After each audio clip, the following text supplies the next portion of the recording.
Record başladı. Əla, süper. İndi gəlin keçən dəfə qaldığımız yerdən davam edək. Bu gün yenə RAG sistemini düzəltmək yox, biraz daha ətraflı danışacağam. Çünki keçən dəfə giriş etdik, doğrudur. Bazanı yazdıq. Bir dənə model çox sadə bir dənə özümüzə RAG sistemi düzəltdik sıfırdan. Doğrudur, kodu birlikdə yazdıq. Və yoxladıq, gördük ki, işlədi. Yəni burada görə bildik ki, okey, düzdür, oyuncaq datasetdir, özümüzdən bir dənə data yaratdıq. Gördük ki, suallarımıza cavab verir, bəli verir. Yəni bu formatda işlədi. Doğrudur. Amma bu production üçün kifayət yox, təbii ki deyil, hətta çox uzaqda. Amma bu formada basics-lə tanış olmaq üçün yaxşıdır. İndi bu gün edəcəyimiz hissə nədir? Yenə baxacağıq, biraz daha dərinə düşəcəyik nəzəri hissədə.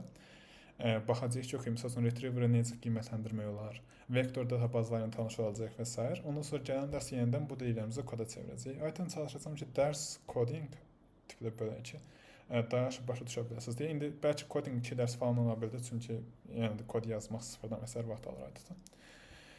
İndi hazırsa gəlin başlayaq görək nələr edə bilərik deyə. Okay, deməli, keçən dəfə sizlə İzləyirəm mənim, bizlə paylaşmamışsınız ekranı. Sorry. Okay, bir saniyə. Çox sağ olun. Okay, deməli, indi keçən dəfə sizlə nə ilə tanış olmuşduq? Hüseyin var da yenə qoşulmayıb. Deməli, hybrid search-la tanış olmuşduq. Orada hybrid search-də bizdə 2 dənə search-ü birləşdirirdik. Onlar hansılar idi? Kim atılır? Kim cavab verə bilər buna? Word search, semantic search. Əlasız, doğrudur. Deməli, ondan sonra bir də metadata filtering var idi. O nə idi? Kim bilir? O da imkanı Dərs açıldı da. Soru səsiniz qarşıda təkrarlayın, zəhmət olmasın. Data haqqında data. Okay, data haqqında data, yəni qısaca o və onlar üzərində filtr edirdik, doğrudur. Misal üçün, mən ancaq telefonlar haqqında məlumat lazımdırsa, o çıxan nəticələri metadata ilə filtrləyə bilirdik. İndi bu gün edəcəyimiz hissə nədir? Dedik ki, bizdə adətən RAG sistemləri 2 əsas hissədən ibarətdir, doğrudur. Retriever hissəsindən ibarətdir və həmçinin nədən ibarətdir? LLM hissəsindən ibarətdir. İndi biz retriever hissəsini təqribi bilirik müəyyən səviyyədə. Amma problem oradadır ki, bizə lazım onu qiymətləndirmək lazımdır ki, o retriever nə qədər yaxşıdır deyə. İndi köhnə qrup bilir, deməli, çünki maşın öyrənmə tanırsınız, yeni qrupla daha çox aiddir bu da hissə. Adətən siz nəsə düzəldəndə sizə lazımdır onu yoxlamaq, evaluate etmək lazımdır ki, qiymətləndirmək lazımdır ki, bu düzəltdiyiniz sistem nə qədər yaxşıdır deyə. Aydındır. Çünki bizdə retriever-ı bir neçə cür inkişaf elətdirə bilərik. Hələ ki, çox dərinə düşməmişik. Misal üçün, bizdə nə var idi? Deməli, word-based search var idi, doğrudur. Yəni, sözə görə axtarırdıq. Bir də semantik var idi. Və misal üçün, biz orada idarə edə bilirdik. Nə qədər semantik mənəyə baxsın, nə qədər sözə əsasən axtarma açarsın, hansına nə qədər ağırlıq versin deyə. Misal üçün, oradakı dəyəri dəyişdirdim. Hansı daha yaxşı oldu? Misal üçün, 60-ın 40-a yaxşı idi, yoxsa 50-nin 50-yə yaxşıdır? Ağırlıq mənasında hansı daha yaxşıdır deyə. Bunu necə qiymətləndirməliyik? Sadəcə, okey, random qiymətlər atdım deyə deyil. Bunu necə qiymətləndirmək lazımdır? Aydındır, test etmək lazımdır ki, mənim köhnə retriever-ım daha pisdir indikindən. Bunu başa düşmək lazımdır. Bu gün ora fokuslanacağıq. Və bu əslində dəhşət önəmli hissədir. Və adətən bunu necə edəcəyik? İndi bu gün ora fokuslanacağıq. Müxtəlif metrikslərlə tanış olacağıq. Aydındır. Yəni, bayaqlar deməyə çalışdım sizə metriklər idi. Əlimizdə müəyyən qədər bir test olmalıdır ki, mən yoxlayım ki, bu etdiyim dəyişikliklər doğrudan pozitiv bir nəticə göstərdi. Bu, machine learning-də çox önəmli və qaçınılmaz bir hissədir və bu gün onu başa düşəcəyik. İndi burada bizdə vacib bəzi ingrediyentlər var, modelin nə qədər yaxşı olduğunu yoxlamaq üçün, daha doğrusu retriever-ın. Bir prompt lazımdır bizə, doğrudan müxtəlif query-lər olacaq, müxtəlif promptlar olacaq və yoxlayacağıq ki, okey, mənim bu retriever-ım bu predefined prompt üzərində nə qədər yaxşı nəticə göstərir. Yəni, əvvəlcədən 5-6 dənə prompt düzəldəcəm, oldu. 5-6 dənə yox, əslində, adətən 30-dan başlayır və yuxarı doğru gedir. Və bu 30 dənə, misal üçün, prompt üzərində, misal üçün 30 deyirəm, məndəki retriever nə qədər yaxşı nəticə göstərir. Misal üçün, deyək ki, məndə bir model düzəltmişəm, mənə lazımdır, deyək ki, bilmirəm, biznəsi satırıq, məhsul haqqında suallara cavab versin, doğrudur. Və siz nə etməlisiniz? Müştəri modeli düzəltdiniz, okey, suallarınıza cavab verdi, bu kifayət deyil. Sizə nə lazımdır? Sizə lazımdır ki, okey, bunu göndərməzdən əvvəl production-a özüm görüm, test edim, görüm nə qədər yaxşıdır deyə. Onun üçün müxtəlif metrikslərdən keçməlidir. Onun üçün əvvəlcə nə edirəm? Bir kən prompt düzəldirəm, deyim kimi çox, adətən 30-dan başlayırsınız, 30 baseline-dır. Bəzən production-da 100, 200, 500 və s. qədər prompt ola bilir. Hətta daha çox, indi nə qədər dəyişir düzəltdiyiniz layihəyə görə. Və hər dəfə bir dəyişiklik edəndə yoxlayacaqsınız ki, okey, bu 500-dən prompt üzərində hansı dokumentləri mənə qaytarır, düzgün dokumentləri qaytarırmı deyə. Aydın yoxlama olduğunuz hissə budur. Və bunun üçün bizə nə lazımdır? Promptlar lazımdır, doğrudan querylər lazımdır. Ranked results lazımdır, resultları əldə edirik, rank sıralayırıq və əsl cavablar lazımdır, əsl dokumentlər lazımdır. Doğrudur. Çünki nə edəcəyik biz? Bizdəki retriever gələcək, düzgün dokumentləri çəkəcək. Mən hardan bilim ki, bu dokumentlər doğrudur ya yox deyə. Mənə əsl cavablar lazımdır. Doğrudur? Okay, misal üçün nə bilim iPhone 16 haqqında misal üçün sual gəldisə, mənə bu dokumentlər gəlməlidir. Bunu özüm əllə hazırlamalıyam. İndi əllə hazırlama prosesi haqqında daha ətraflı danışacağam. Amma bu mütləq hissədir. Təəssüf ki, bu hissədən bir çox şirkətlər qaçır. Xüsusilə Azərbaycanda developerlar etmir və açıq eşit çox da yaxşı bir yaxınlaşma tərzləri yoxdur və bunu heç bəyənmirəm. Dəhşət pis bir yaxınlaşma tərzidir. Siz etdiyiniz şeyi yoxlamalısınız. Nə qədər yaxşı olub olmadığını evaluate etməlisiniz. Və bu da biraz açıq, bu hissəsi biraz baş ağrıdan hissədir. Bunu sizinlə etmək istəyirəm. Bilmirəm ki, əllə hazırlamalı lazım əvvəlcədən ki, dərsdə vaxtımız yetməsin. Müəyyən qədər prompt hazırlamaq lazımdır. Aydın və deyəcək ki, bu prompta əsasən bu dokumentlər mənə gəlməlidir. Məncə məntiq olduğu saydadır. Bunu avtomatlaşdırmaq tam olaraq olmur təəssüf ki, müəyyən qədər variantlar deyəcəm, yoxlayacağıq. Amma adətən əllə vaxt aparan bir işdir. Aydındır. Burada da qeyd olunub. If you want to evaluate your retriever, əgər retrieverinizi qiymətləndirmək istəyirsinizsə, sizə doğru cavablar lazımdır. Aydın, bu mütləq və qaçınılmaz bir hissəsidir. Çünki gözə yarıq, indi bəzən necə edirlər bunu? Təcrübəsizlər və ya tənbəllik edən şəxslər sadəcə götürürlər, promptu yazırlar. Deyirlər ki, okey, bu prompt mənə bu dokumentləri qaytardı. Gəl, misal üçün retriever-də, retriever-ə fokuslamışıq. Burada bir iki şeyi dəyişdirək. İndi retriever daha yaxşı etməyə bir neçə üsul var, onlar haqqında danışacağam. Amma bir iki şey dəyişdirdik. Gəl təzədən eyni prompt yoxlayaq. Aha, bu səfər daha yaxşı nəticə qaytardı. Yox, bu yaxşı yoxlama tərzidir, yox deyil. Nəyə yaxşı? Çünki ola bilər ki, məhz bu spesifik hal üçün yaxşı işləyir, amma digər bütün hallarda pis işləyir. Aydındır? Bu yaxşı bir variant deyil. Və hər dəfədə götürüb yoxlamayacaqsınız da 50 dəfə və s. Sən isə əvvəlcən hazırlamaq lazımdır bunlara. Deyim ki, bunlar haqqında danışacağam. Bu dəhşət önəmli bir hissədir. İndi bizim bunun üçün istifadə edəcəyimiz bir neçə matrix var. Əsas məntiqi precision və recall üzərinə dayanıb. İndi yeni qrupdan hələ ki precision və recall keçməmişəm. Bir classification bölməsindən başlayanda keçəcəyik. Köhnə qrup bunu bilir, amma narahat olmayın, bugün izah edəcəm nədir deyə. Başqa nöqtəyə daha da dərin düşəcəm. Demək, bizə var precision və recall var. Əvvəlcə bir test, sürətli bir test etmək istəyirəm. Köhnə qrupdan bir nəfər. Precision düsturu nə idi? True positive böl true positive plus false positive. Doğrudur, əlas. Deməli, bizdə precision və recall var idi. Doğrudur. Precision nəyi göstərir bizdə? Qaydan dokumentlərin neçəsi doğrudur deyə. Aydın, neçəsinin aidiyyəti var deyə. Misal üçün deyək ki, biz də retriever düzəltdik, yaxşı. Və bu retriever bizə 10 dənə fayl qaytardı. Deyək ki, okay, bu retriever deyək ki, okay, bu sualı, yazdığınız bu suala bu 10 dənə dokumentdə cavab var. Amma sadəcə 8-nin cavabı var. Yəni relevant retriever 8 dənəsinin cavabı var. Bölünsün ümumi. Neçə dokument çəkmişdik? 10 dənə. Neçəsi bizim sualına əlaqəlidir? 8-i. 80%. Yəni precision neçə olur? 80%. Məncə olursa sadə bir məntiqi var. Bir də var bizə recall. Recall'ın düsturu nə idi? Aşağıda false pozitiv yəni false negativ. Evet, tamam, okey, pis deyil, bəyəndim. Sadəcə belə sözlə deyəndə yadda qalmır. Recall.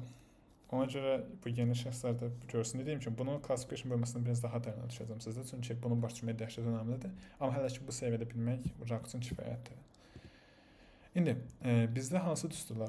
Record davam edir, hələ davam edir. Bizdə bu düsturdan istifadə edirik precision üçün. Deyə bilərsiniz ki, okey, dediyim kimi mən əzbərlətməyin tərəfdarı deyiləm, mən də tamam bunları bilməlisiniz və adətən buna mən düşünürəm ki, əzbər bilməyə ehtiyac yoxdur. Məntiqini başa düşürsə, avtomatik olaraq düstur da yadınızda qalır. Yaxşı.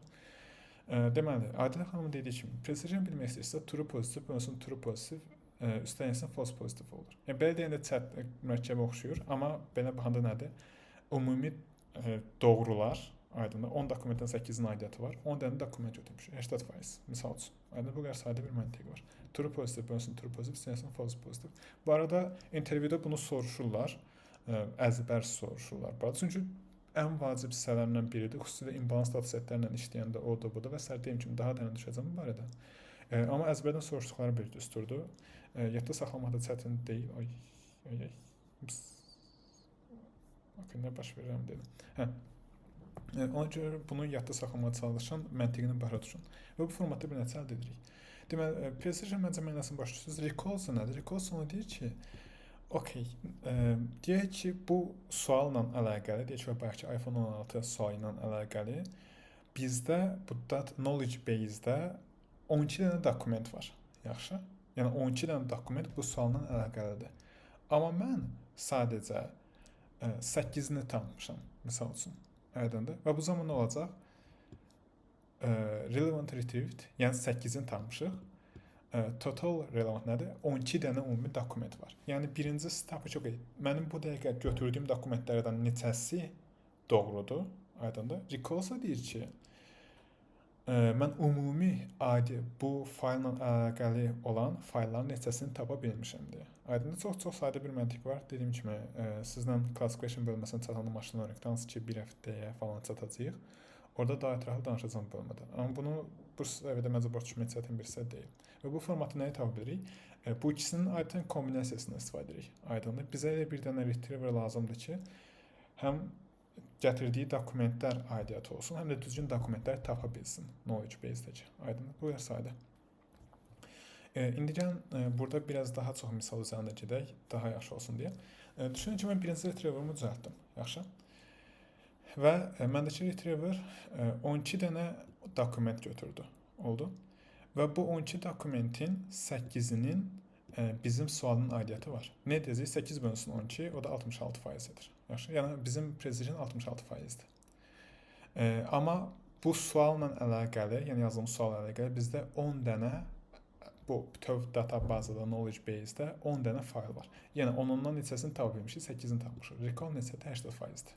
Aydındır? Bu formatda biz öz performansımıza baxa bilirik. Ondan sonra nə baş verir? Artıq mən bunu ölçdüm. Doğrudur. Ondan sonra edəcəyim sizə nədir? Biraz dəyişiklik edirəm. Və dəyişiklik edəndən sonra, misal üçün, bu səfər nə baş verir? Deyək ki, 15 dənə dokument götürmüşəm, 9-unun aidiyyatı var. Precision neçə olur? 60%. Precision biraz düşdü aşağı. Recall-sa artdı yuxarı, çünki 10 dokumentin 9-unu tanımışıq. 90% oldu. Oldu. Bu arada bunu indi köhnə qrupum bilir, amma yeni qrup üçün deyim, hansı demişim, daha dərinə düşəcəm. Sonradan sizin dərslərdə bir həftəyə falan bu mövzuda. Adətən həmişə yox, amma adətən recall-la precision tərs mütənasibdir. Yəni çox vaxt nə edə bilirsiniz istəsəz, demək olar ki, həmişə nə edə bilirsiniz. Birindən qurban verib, yəni birini biraz sacrifice edib, digərindən daha yaxşı bir nəticə toplaya bilirsiniz. Məsəl üçün biz burada precision azaldıb recall-u artıra bilərik, ya da ki recall-u artırıb precision azalda bilərik bu formatda. Hansının daha önəmli olması barədə və s. o hər modelə görə dəyişir. Amma RAG-da adətən recall daha vacibdir. Yaxşı? Nəyə görə recall daha vacibdir? Çünki precision bizə nəyə deyir? Precision bizə deyir ki, bu götürdüyümüz dokumentlərdən neçəsi bizim suala cavab verir. Doğrudur. Neçəsinin aidiyyatı var. Amma recall nə deyir ki, okay, aidiyyatı olan faylların neçəsini tanımısan deyə. Əgər recall yüksəkdirsə, bu nə deməkdir? Misal üçün, recall 100%-dir. Bu deməkdir ki, bizim databazada 10 dənə fayl var, misal üçün, bu mövzu haqqında, onu da tapmışıq. Amma precision aşağıdırsa nə baş verir? Deməli, bu 10 dənə faylı tapmışıq, amma aralarında şeylər də var. Bura aid olmayanlar da var, misal üçün. Yaxşı, precision aşağıdırsa nə baş verir? Aidiyyat, bu suala cavab vermən dokumentlər də gəlib. Bu zaman nə olur? Umumi retriever məntiqi nə idi? Keçən dəfə görmüşdük.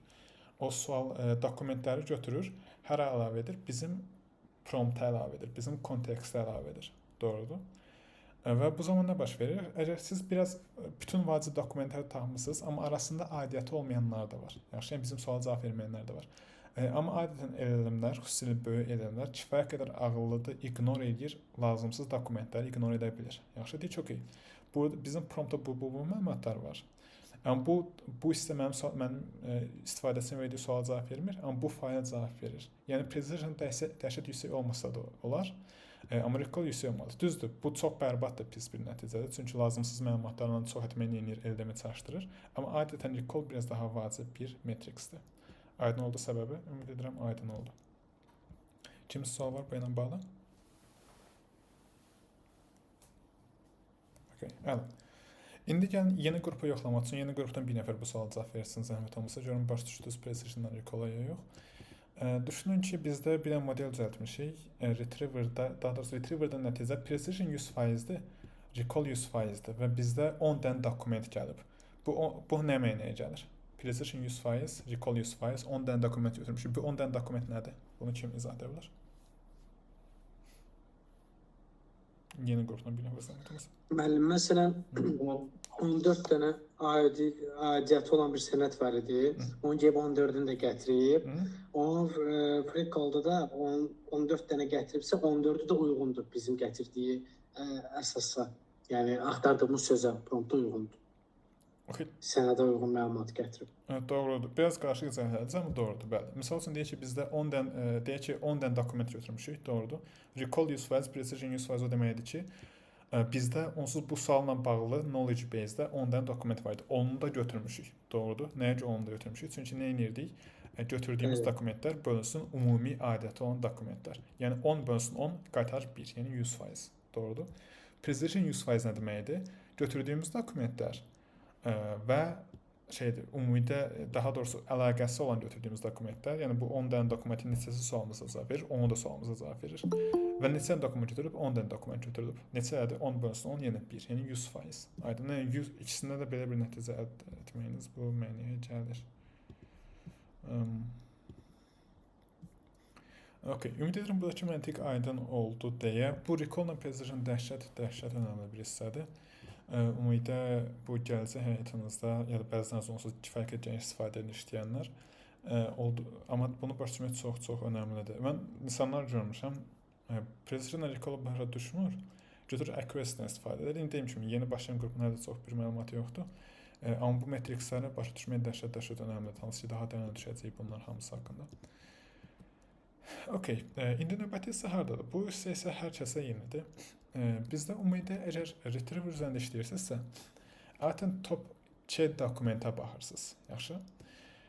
Və deyirsiniz ki, okay, misal üçün mən 20 dənə dokument götürmüşəm. Bu 20 dənə dokument üzərində mənə recall vacibdir və ya bu 20 dənə dokument üzərində mənə precision vacibdir. Top K burada variable'dır. İstənilən bir qiymət ola bilər. Adətən siz təyin edirsiniz. Adətən 5 ilə 15 arasında adətən dəyişir, amma dəyişdirmək olur. Və ona görə də adətən belə bir şey görə bilərsiniz. Adətən belə yazırlar. Precision at K. Yaxşı? Precision at K. Burada indi qiymətlər qoyub, amma adətən precision at K hərfi qoyurlar. Bax, K deyim ki, variable'dır. Yaxşı? Və burada siz məntiq nədir? Ümumidə deyirsiniz ki, okay, mən bu qədər dokumentdən ilk 10-unu götürmək istəyirəm. İlk 10 dokument üzrə precision'a baxmaq istəyirəm. İlk 10 dokument üzrə misal üçün recall-a baxmaq istəyirəm və s. Aydın adı buradan gəlir. Adətən top 5 və top 1 daha ciddidir. Daha çox istifadə olunan top 5 və top 15 arasıdır. Deyirsiniz ki, okay, bütün dokumentləri götür, o skorla, doğrudur. Arasında misal üçün top 10 dokument üzrə mənə recall-u qaytar. Adı buradan gəlir. Yəni eyni düsturdur. Bayaqki recall düsturuna istifadə edirsiniz, amma ilk 10 dokument üzrə hesablayırsınız. Yaxşı? Və bu da olur ümumi mənası. Misal üçün deyək ki, burada 10 dənə dokumenti götürdük, aydındır. Və ondan sonra deyək ki, okay, bu 10 dənə dokumentdən neçəsinin true pozitivdir, 6-sı true pozitivdir. Ümumidə knowledge base-də neçəsi var idi? 8-ə. 75% əldə edirsiniz. Recall əldə edirsiniz. Aydındır. Ya da ki, gəlin buradan precision-la baxaq. Deyək ki, top 5 baxmaq istəyirik. Doğrudur. İlk 5-ində neçəsinin aidiyyəti var, neçəsi suallarıma cavab verir? İkisi. Bunun və bunun. Digərləri əslində mənim sualıma cavab verir. Yanlış gətirilir. Precision düsturu nədir? Ümumi gətirənlər bölünsün doğru olanlar. Bu da 2 bölünsün 5, o da 40% sadəcə. Əgər mən bu şeyi artırsam, top K-nı artırsam, variable qiymətini biraz da belə qoysam, misal üçün 10 qoysam, bu zaman nə baş verir? 10-undan neçəsi suallarıma cavab verir? 6-sı. Precision nə oldu? 60%-ə qalxdı. Bax, onun üçün deyirəm, bu metrikslər ona görə önəmlidir ki, siz müqayisə edə bilərsiniz, okay, top neçə dokumenti götürmək istəyirəm deyə. Məsəl üçün, top 5-də sadəcə 40% idi, top 10-da 60% oldu və s. Aydındır. Bu formatda yoxlaya bilərsiniz ki, retriever'ınız sizin nə qədər yaxşı bir performans göstərir deyə. Oldu? İndi burada biraz daha dərinə düşəcək ki, aydın olsun. Ondan sonra burada adətən çox geniş istifadə olunan metrikslərdən biri, hansı ki bu yeni qrupuma da bu köhnə qrupumun içində yeni bir məlumatdır bu. Mean average precision-dan istifadə edirik. Hansı ki adətən map at k sözü kimi qısaldılır. At k-ni onsuz başa düşdünüz, doğrudur. İlk 5, ilk 10 və s. Map isə şeyin qısaldışıdır. Mean average precision. Aydındır. Gəlin birinci average precision hissəsinə baxaq. Rank evaluation metodu baxdığımız rank evaluation metod deyil, retriever evaluation'da. Deməli, burada okey. Map demədiyim kimi mean average precision qısaldılışı, hansı ki average precision'ın ortalamasını hesablayırsınız. Deməli, birinci average precision hesablayırsınız, sonra ortalamasını hesablayırsınız olur. Mean də buradan gəlir. Necə hesablanır? Misal üçün ət2 olsun burada 6 götürülüb, doğrudur. Və gəlirsiniz hər dəfə doğru dokument olanda deməli, buradakı toplayırsınız, bölürsünüz sırasına. Mesela precision gəlirsiniz burada. Deyək birinci rank, deyək burada relevant bu birinci yerdə olan, rank birinci olan dokumentin aidiyyatı var. Yəni sualıma cavab verir. Yəni daha doğrusu sualımın cavabı bu dokumentdə var. Doğrudur. Gəl precision hesablayıram. Precision nədir? Bir dənə dokument götürmüşəm. O da sualıma cavab verir. Precision neçə olur? 100%, yəni 1. Doğrudur. Ondan sonra təzədən hər sətr üçün hesablamırsınız. Ancaq hər dəfə aidiyyatı olan sətrlər üçün hesablayırsınız. Ondan sonra 4-cü sətrin aidiyyatı var. Doğrudur. 4-dən bu 4 dənə dokument götürülür. Bu 4 dokumentin neçəsi sualıma cavab verir? İkisi cavab verir. 50%. Doğrudur. Sadə bir düstur. Sonra 5-də neçəsi suallarıma cavab verir? 5-dən 3-ü cavab verir. 60% və s. Bu formatda hesablayırsınız. Yəni hər biri üçün, hər bir aidiyyatı olan sətr üçün götürüb precision hesablayırsınız. Buradakı isə sadə deyə düşünürəm. Ondan sonra isə götürürsünüz, toplayırsınız həmin sətirlər üçün. Ancaq aidiyyatı olan sətirlər üzrə. 1, ondan sonra 0.5, ondan sonra 0.6. Üçünü topladınız və bölürsünüz deməli sayına 0.7. Və bu zaman bu sizə nəyə qaytarır? Average precision-ı qaytarır. Və beləcə ortalama precision hesablaya bilirsiniz. Hər ki, minə baxmadıq, amma average precision-ı belə hesablayırsınız. Sual verə bilərsiniz ki, adi precision hesablamaqdan nə ilə fərqlənir buradakı isə? Bu həmçinin sırasına baxır. Yaxşı. Bunu necə demək olar? Gəlin indi belə yazaq. Bu kod deyil.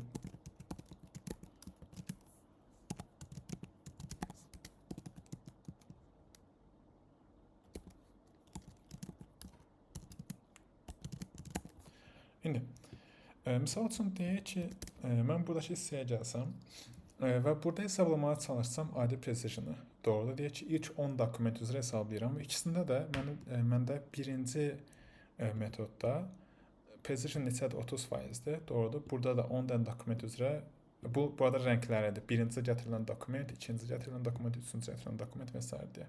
Doğrudur. Və ikisində də adi precision bizə neçəyə qaytaracaq? 30% qaytaracaq. Doğrudur. Deyək ki, okay, bunda da precision 30%-dir, bunda da precision 30%-dir. Yəni retriever-ı dəyişdirdik, precision-da belə böyük bir fərq yoxdur. Amma belə baxanda deyə bilərik ki, böyük ehtimal bu retriever daha yaxşıdır. Doğrudur. Nəyə görə deyərik ki, bu retriever daha yaxşıdır? Ona görə ki, bu nəynədir? Aidiyyatı olan dokumentlər. Bu arada demişəm, rəngdir, sırasıdır. Bu nəynədir? Bu ikinci retrieverimiz. Aidiyyatı olan dokumentlərə daha yüksək skor verib. Doğrudur. Baxmayaq ki, ikisinin precision-ı eynidir. Yəni mən adi precision-ı istifadə etsəm, iki retriever-də eyni nəticəni əldə edir. Amma ikinci retriever daha yüksək skor verib. Demək bu daha yaxşı bir retriever-dir, doğrudur. O bayaqki istifadə etdiyimiz precision bunu nəzərə almırdı. Fikir verirsiniz, sadə adi riyaziyyatdır, amma nə qədər böyük bir fərq gətirib çıxardır, məntiqini başa düşməkdə. Və burada artıq mən bu məntiqlə nə etmiş oldum? Götürdüm. Bu format hesabı və bu nəyə fikir verir? Rəngə fikir verir. Doğrudur. Artıq dokumentlərin sırasına fikir verir. Əgər buradakı sadə bir məntiq deyəm, burada rəqəmləri yerinə qoya bilərsiniz. İlk üçündə olsaydı skor çox daha yüksək olardı. Nəinki son üçündə. Doğrudur. Və beləliklə də hansı retrieverin daha yaxşı olmasına qərar vermək üçün əlimizdə daha yaxşı bir metrik var. Bu formatda istifadə olunur. Buna average precision deyirlər. Bəs mean sözü haradan gəlir? Mean isə bir neçə prompt üzərində yoxlayırsınız. Aydındır. Deyək ki, 10 dənə, 20 dənə, 30 dənə, 40 dənə müxtəlif prompt üzərində yoxlayırsınız və onun ortalamasını tapırsınız. Misal üçün deyək ki, bu birinci prompt üzrə skor bu qədər idi. Yaxşı. İkinci prompt üzrə average precision 0.8 idi. Üçüncü üzrə 0.3 idi. Üçünü topladınız, böldünüz sayına. Bu da sizə mean average precision-ı qaytarır. Bu da dediyim kimi səbəbi nədir? Bu ümidər retriever-ın işləmə məntiqi ilə bağlı bir şeydir. Bəzən olar ki, bu düzəltdiyiniz sistem bəzi suallara yaxşı cavab verir, bəzi spesifik promptda yaxşıdır. Yaxşı.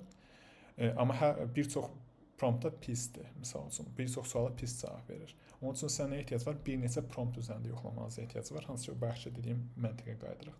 Və buna görə də mean average precision yaranır. Deyim kimi, sadə bir məntiq var, adi riyaziyyatdır, amma bunu başa düşmək önəmlidir ki, düzgün şəkildə yoxlaya bilərsiniz. Adətən necə olacaq iş şəraitində? Gəlin bunu deyim, ümumiyyətlə başa düşmək üçün önəmlidir. Hətta Adidasda da məsəl üçün belə bir sistem. Onsuz sadəcə Adidasda sistemi görmüşdüm, onu deyirəm. Baş verən nədir? Sadəcə bir dənə fayl düzəldirsiniz, aydındır. Və orada bir dənə qeyd edirsiniz ki, okey, hansı deməli metrikslərdən istifadə etmək istəyirsiniz. Dayanmadan sistemi biraz improve etmək istəyirsiniz, nəsə dəyişdirmək istəyirsiniz və s. Bir dənə fayl yaradacaqsınız. Məsəl üçün olsun, faylın adı nədir? Rug evaluation bir dənə fayl yaratdınız. Aydındır. Və o faylın içərisində bu tipdə müxtəlif metrikslər olacaq. Aydındır. Və burada indi düz məntiqi bəs fərq edir. Mənə lazımdır, onun üçün sizə chunking və s. izah etmək lazımdır. Hansı ki, bugün izah edəcəm, daha dərin düşəcəm. Amma qısaca nə edirsiniz? Əlinizdə hazır promptlar olur. 50 dənə, 100 dənə, 500 dənə və s. hazır promptlar olur. Və bu promptlar üzərində və hazır cavablar da olur. Çünki dedim ki, nədir? Əgər siz metriksi görmək istəyirsinizsə ki, nə qədər yaxşıdır, sizə doğru cavablar da lazımdır. Onu da toplamalısınız. Deyəcəyimizi toplayacaqsınız o doğru cavabları da. Və yoxlayırsınız ki, okey, mən retrieverdə bəzi dəyişikliklər elədim.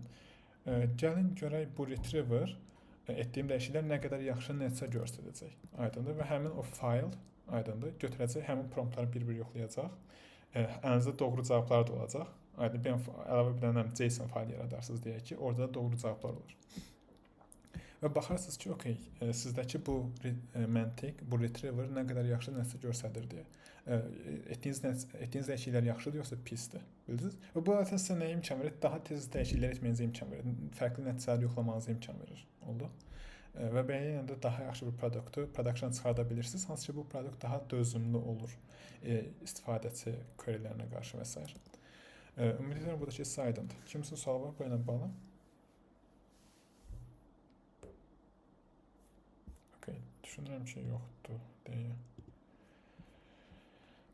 Əla, indi isə bir də əlimizdə başqa bir dənə də matrix var. Deyim ki, məsələn, bizdə matrixlər çoxdur və adətən bunu çox hazır kitablar var yəqin ki, çünki Python-da deyim ki, community olduqca böyüdü.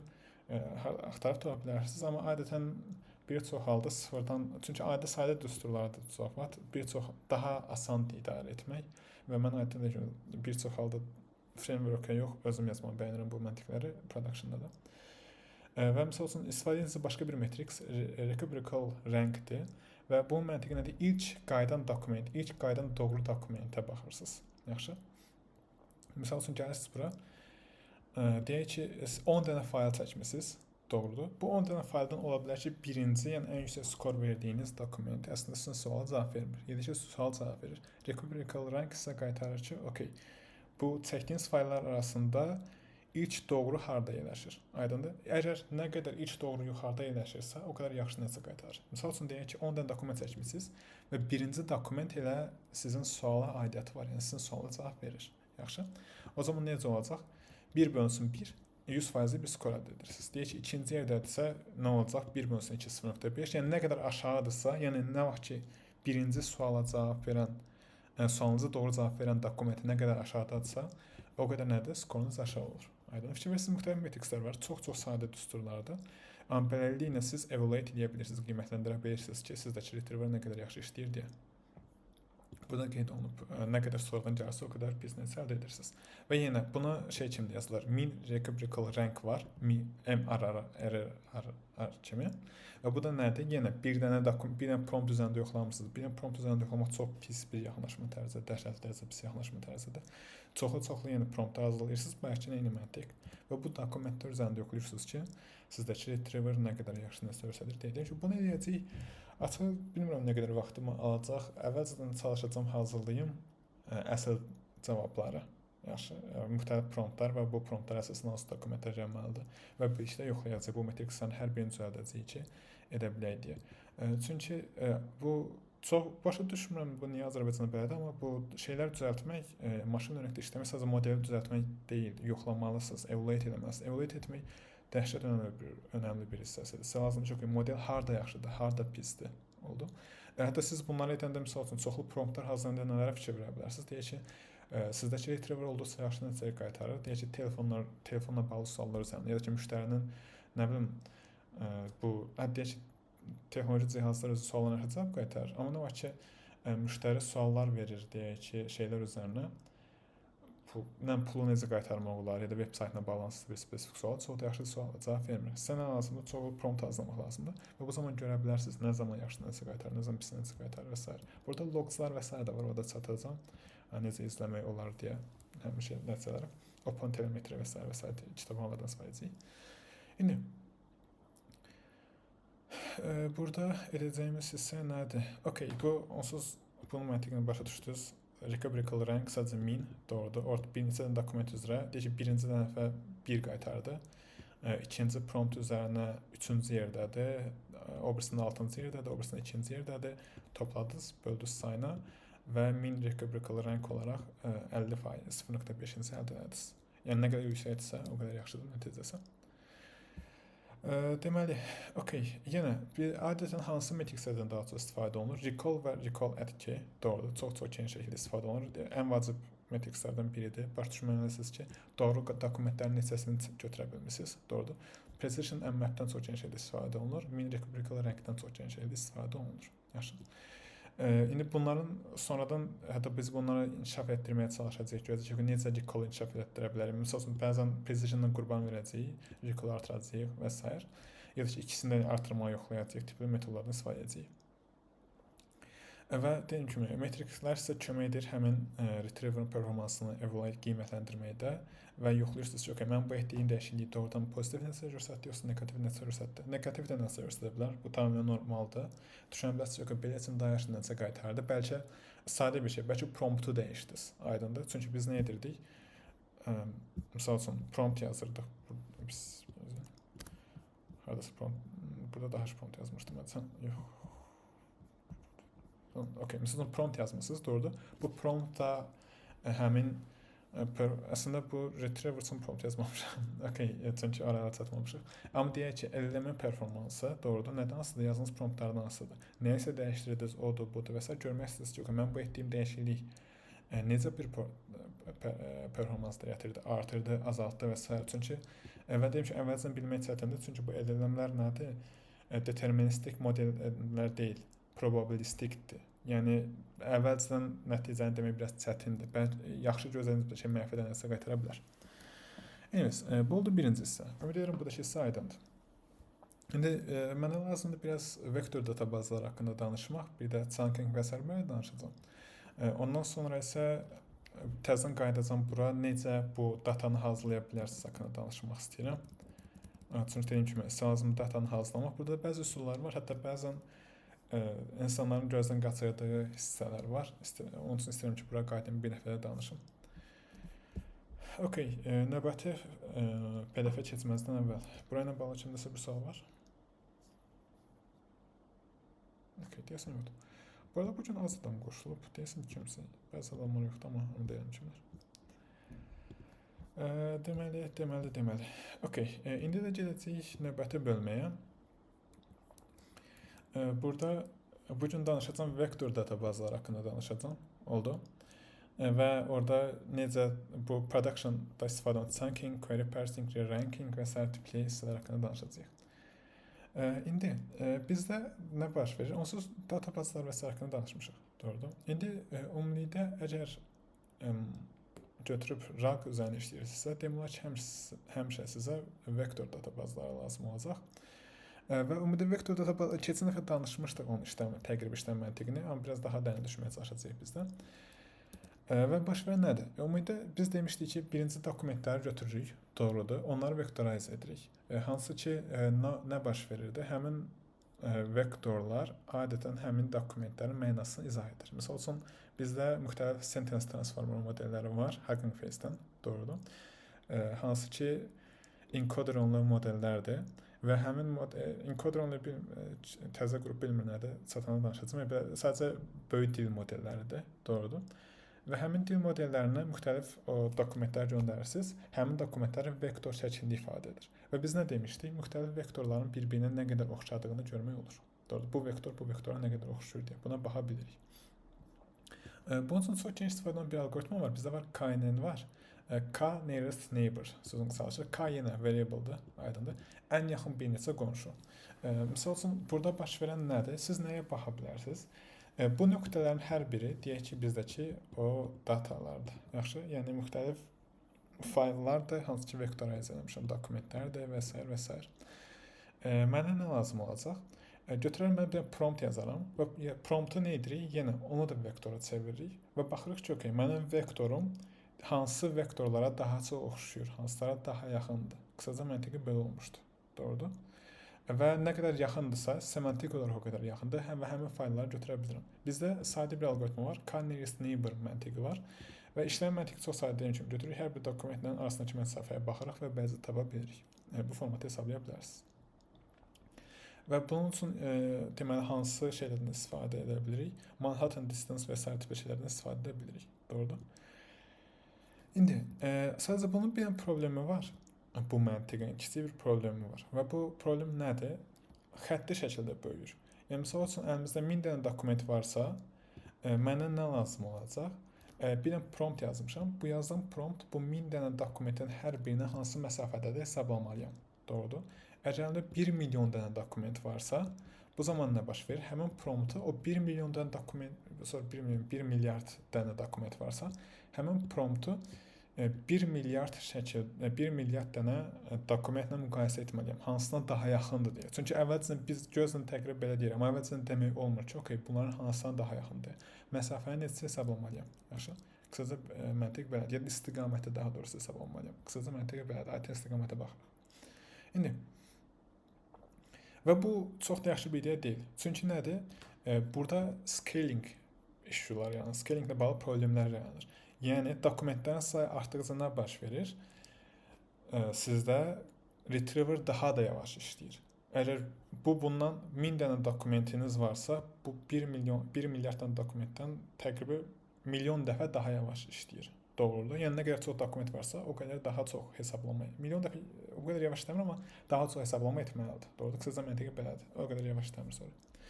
İndi və bu xəttidir. Bu arada köhnə qrup biləcək, yeni qrupdan bu xətti şəkildə böyüyəndə big O notation nə deyirdi? Kim bilir?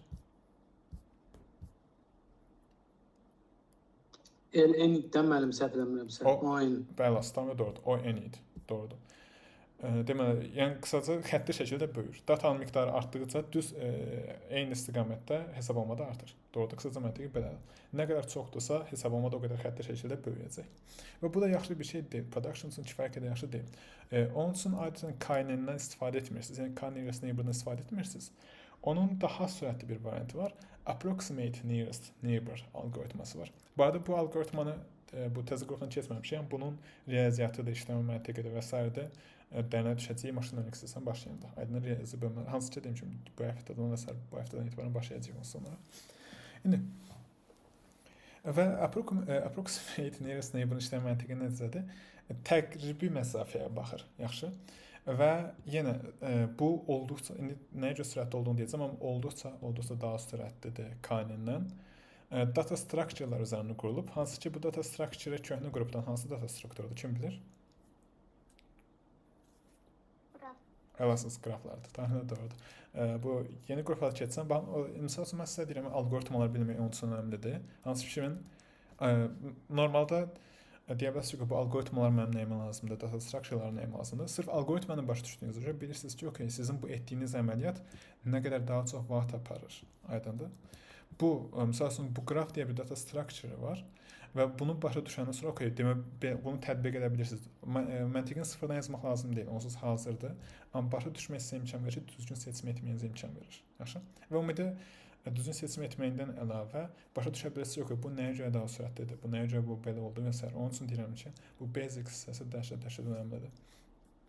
Onun üçün bu machine learning AI kursunda bu hissələr olduqca çox vaxt və önəm verirəm. Dediyim kimi, olduqca daha sürətlidir. Graph data structure üzərində qurulub. Belə bir xüsusiyyət var ki, 100% garanti deyil ən yaxını tapacaq, amma kifayət qədər adətən yaxını tapır. Və işləmə məntiqi necədir? Deməli, navigable small world-dan istifadə edir. Və məntiqi necə olur? Gözləyin, burada varmı? Okay. Demək, siz götürürsünüz hər bir dokumenti, yaxşı? və o hər bir dokumenta ən yaxın olan dokumentləri əvvəlcədən hesablayırsınız. Okay, məsələn, buna ən yaxınlara baxırsınız. Buna ən yaxın olan budur və s. Aydındır? Və hər birini birləşdirirsiniz. Bunu əvvəlcədən hesablayırsınız. Proximity qraf yaradırsınız. Qraf burada qeyd olunduğu kimi. Ondan sonra gəlirsiniz, query'nizi qeyd edirsiniz, promptunuzu qeyd edirsiniz. Deyək ki, promptunuz oldu burada. Yəni bu space-də, bu necəsə dimensional space-də, çünki hər vektorda hər bir rəqəm bir dimension yaradır da. Burada yerləşdi. İndi sizə nəyə tapmaq lazımdır? Sizə tapmaq lazımdır ki, bu prompta hansı suallar düzgün cavab verir. Yaxşı, bunu tapmanıza ehtiyac var. Və normalda KNN-də nə baş verirdi? Bununla hər bir dokument arasındakı məsafəni ya da istiqaməti hesablamalıydınız. Daha doğrudur, hər birinin istiqaməti hesabladınız. Bu da nədir? Ağır əməliyyatdır. Scalingdə çox da yaxşı deyil. Amma bu yeni approximate nearest neighbor neyəcək? Bir dənə təsadüfi candidate götürürsünüz. Candidate is represented yüz yox. Namizəd yazırsan. Bir namizəd götürürsünüz. Doğru, təsadüf şəkildə, sadəcə random, heç bir şey yoxdur. Ondan sonra isə deyirsiniz ki, okey, mən burada bir neçə dənə mənə ən yaxın olan dokumentlər bunlardır. Doğrudur. Gəlin bu dokumentlər arasında, mənə ən yaxın dokumentlər arasında sadəcə, məsəl üçün burada bu 4 dənə dokument arasında hansı daha yaxındır, özümdə daxil olmaqla, hansı daha yaxındır buradakı query vektoru. İndi 1 milyard dənə varsa, əlinizdə dokument 1 milyon üzərində hesablanmır. Sadəcə bu 5 üzərində məsafəni hesablayırsınız. Ondan sonra görürsünüz ki, okey, bu daha yaxındır. Doğrudur, çünki məsafələri hesabladınız. Gəlirsiniz bura. Buradakı hissəyə gəldiniz. Ondan sonra isə təzədən artıq nədir? Buradakı qalanlar üzərində hesablama deyirsiniz. Təzədən bura qayıdırsınız. Ondan sonra təzədən eyni məntiqi təkrarlayırsınız. Buradakı dokumentlər arasında ən yaxın hansıdır? Bu. Sonra bu. Və beləcə oldu, ən yaxın qonşunu tapdınız. Və beləcə oldu, çox daha kiçik bir hissəsi üzərində hesablama edərək çox daha sürətli şəkildə düzgün kandidati tapa bildiniz, düzgün dokumenti tapa bildiniz. Və alqoritma məntiqini biraz dəyişdirib bir neçə dənə qonşunu tapa bilərsiniz. Yaxşı? Və bu formatda işlədir. Həmişə ən optimalı seçmir. Bəzən elə ola bilər ki, qraf tam ən yaxını seçməz, amma adətən kifayət qədər yaxşı nəticəni qaytarır. Əslində performansı çox yaxındır KNN-ə. KNN çox daha yavaşdır, amma optimalı tapır. Bu həmişə optimal tapmır, amma çox daha sürətlidir, amma nəticə kifayət qədər yaxşıdır. Yəni belə böyük bir fərq yaradıb çıxartmır. Practice-də də olduqca kifayət qədər yaxşı nəticə qaytarır. Bir də bunun daha da hətta advanced versiyası var, hansı ki, adətən bundan daha çox istifadə olunur. Hierarchical improvement var. Yəni Bakı Navigable Small World-un hierarchical variantı var. Hansı ki, onu hətta biraz daha çox belə sürətləndirir. Məntiq necədir? Sizdə bir neçə layer olur. Birinci layerdə bütöv o vektorlar. 1000 dənə vektor varsa, mini də burada olur. İkinci vektorda isə təsadüfi 1000 dənə dokument götürürsünüz. Yaxşı? Hamısını drop edirsiniz, sadəcə məsələn 100 dənəsini götürürsünüz. Müəyyən şərt deyil, buradakı rəqəmlər bildiyiniz kimi şeydir, sadəcə təsadüfidir. Yəni daha böyük bu yəni sadəcə adi rəqəmlərdir. Əgər milyon dənə vektorunuz varsa, bu da olacaq milyon. Burada başqa bir rəqəm seçə bilərsiniz. Deyək ki, 1000 dənə dokumentiniz var, oradan 100 dənəsini götürür. Yaxşı? Ondan sonra təzədən şey təkrarlayırsınız. Bu 100 dənə dokument arasında 10 dənəsini götürürsünüz. Oldu? Və ondan sonra nə edirsiniz? Deyirsiniz ki, okey, bu 10 dənə dokument arasından, yaxşı, mənə qaytar, ən yaxın olanı qaytar. Yaxşı, gəlirsiniz bu 10 dənə dokument üzərində hesablayırsınız, gəlirsiniz bura. Ondan sonra bu, və bu arada birinci layer budur, ikinci layer budur, üçüncü layer budur, amma üçüncü layerdən hesablamaya başlayırsınız. Bunu demədim daha aydın olsun deyə. Və gəlirsiniz, yox, deyək ki, ən yaxın misal üçün budur. Yaxşı. Ondan sonra bir layer aşağı düşürsünüz. Gəlirsiniz buradakı hissədə və artıq gəlirsiniz. Misal üçün, burada hamısını hesablamaya deyirsiniz. Gəldiniz, birbaşa buradan başladınız. Yaxşı. Deyək ki, ən yaxında deyək ki, budur misal üçün. Buradan başladınız. Ondan sonra isə bunlar arasında ən yaxın seçirsiniz, bu olur. Oldu. Bu da, nə bilim, burada deyək ki, bu dokumentdir, misal üçün. Yaxşı. Ondan sonra buradan da qaldığınız yerdən davam edirsiniz. Və beləcə nə olur? O bayaqki random başlamanı bir növ həll edirsiniz. Bayaqlar random başlayırdı, bir bütün dokumentlər üzərində yavaş-yavaş bura gəlməli idi. İndi çox daha böyük və bir gəlirdi. Doğrudur. Birinci bu, sonra bu, sonra bu deyə. Bu isə nə edir? Təqribən eyni məntiqdir hələ, amma çox daha böyük addımlardır. Çünki 1000 dənə dokumentin 100-ünü götürdünüz, 100 dənəsindən 10-unu götürdünüz, təsadüfi. Doğrudur. Və misal üçün deyək ki, siz bura gələndə buradan misal üçün bura gəlmiş oldunuz, misal üçün. Yəni çox daha böyük bir addım atdınız. Sonra isə buradan bura gəlməyib, buradan misal üçün bura gəlməyə misal üçün bərabər oldu və s. Nədir? Çox daha böyük addımlar ataraq daha sürətli şəkildə tapa bilirsiniz. Yəni qısaca məntiqlə sürətləndirirsiz əməliyyatı. Əvvəlcədən böyük addımlar atırsınız. Aydındır. Bu da olduğun hierarchical variantı. Fikir verirsiniz yenə çətin bir hissədə yox. Sadəcə adi riyaziyyat və data structure-dır. Amma bu sizin işiniz nə edir? Daha scalable bir application düzəldə bilirsiniz. Çünki siz hansısa bir applikasiya düzəldəndə, machine learning nəsə düzəldəndə, təkcə orada sizə metrikslər önəmli yeganə şey deyil. Yəni daha doğrusu nə qədər dəqiq olması kifayət eləmir. Çünki məsələn siz təkcə retriever-ə fokuslanıram, hələ LLM-yə çatmamışıq. Amma sizdəki retriever, deyək həmişə düzgün faylları məsəl üçün qaytarır. Yaxşı. Həmişə möhtəşəm bir nəticəsi var. Amma çox yavaş işləyir. 10 saniyəyə düzgün faylları tapır, qaytarır. Sizdə insanların nə qədər xüsusilə indiki dövrdə insanların nə qədər səbri var? 10 saniyəyə indi LLM-ə atıram qırağa. Sırf 10 saniyə sizdəki model sizə cavab verir. Çox insan gözləməz belə. Düyməyə basar, 1 saniyə, 2 saniyə, 3 saniyə görsə ki, o cavab gəlmir, sürüşdürür, gedər. Applikasiyanızda bəlkə sizin artıq da nə təmin edirsinizsə, ondan istifadə belə etməməyə başlayar və s. Aydındır. Sürət dəhşət önəmli. Latency və throughput və s. tipli hissələr var. Dəhşət önəmlidir. Və ona görə bunları göstərirəm ki, başa düşə bilərsiniz. Bir, arxasındakı məntiqi başa düşün. Həm bunları göstərməyəm də sizə imkan verir. Nə üçün mən alqoritmalar və data structurelar üzərində bu qədər çox dayanıram. Həm də bu müştəri tərəfindən də başa düşmək üçün önemlidir ki, mən lazım sürətli bir application yazmaq. Onsuz da ki, adətən vektor data bazlarında bu avtomatik olaraq bu işə düşür. Yəni sizin bu alqoritma sıfırdan yazmanıza ehtiyac yoxdur. Yəni bundan onsuz da istifadə edirlər. Amma yenə də arxasındakı məntiqi bilmək sizə imkan verir. Bu nə üçün daha sürətlidir? Nə üçün adi data bazadan yox, vektor data bazlarından istifadə edirəm? Bunlara başa düşməyiniz çox önəmlidir. Və bu zaman nə baş verir? Yenə hierarchical navigable small world olduqca daha sürətlidir K-nin. Hansı deyim ki, bu xəttidir, bu adətən loqaritmikdir. Yaxşı? Yəni data böyüdükcə loqaritmik şəkildə böyür. Və bu sizə imkan verir, əlinizdə milyardlarla belə dokument olsa belə, milyardlarla belə vektor olsa belə, olduqca yaxşı nəticə əldə etməyinizə imkan verəcək. Bu qədər. İndi davam etməzdən əvvəl, demək, kimin sualı var? Bura qədər.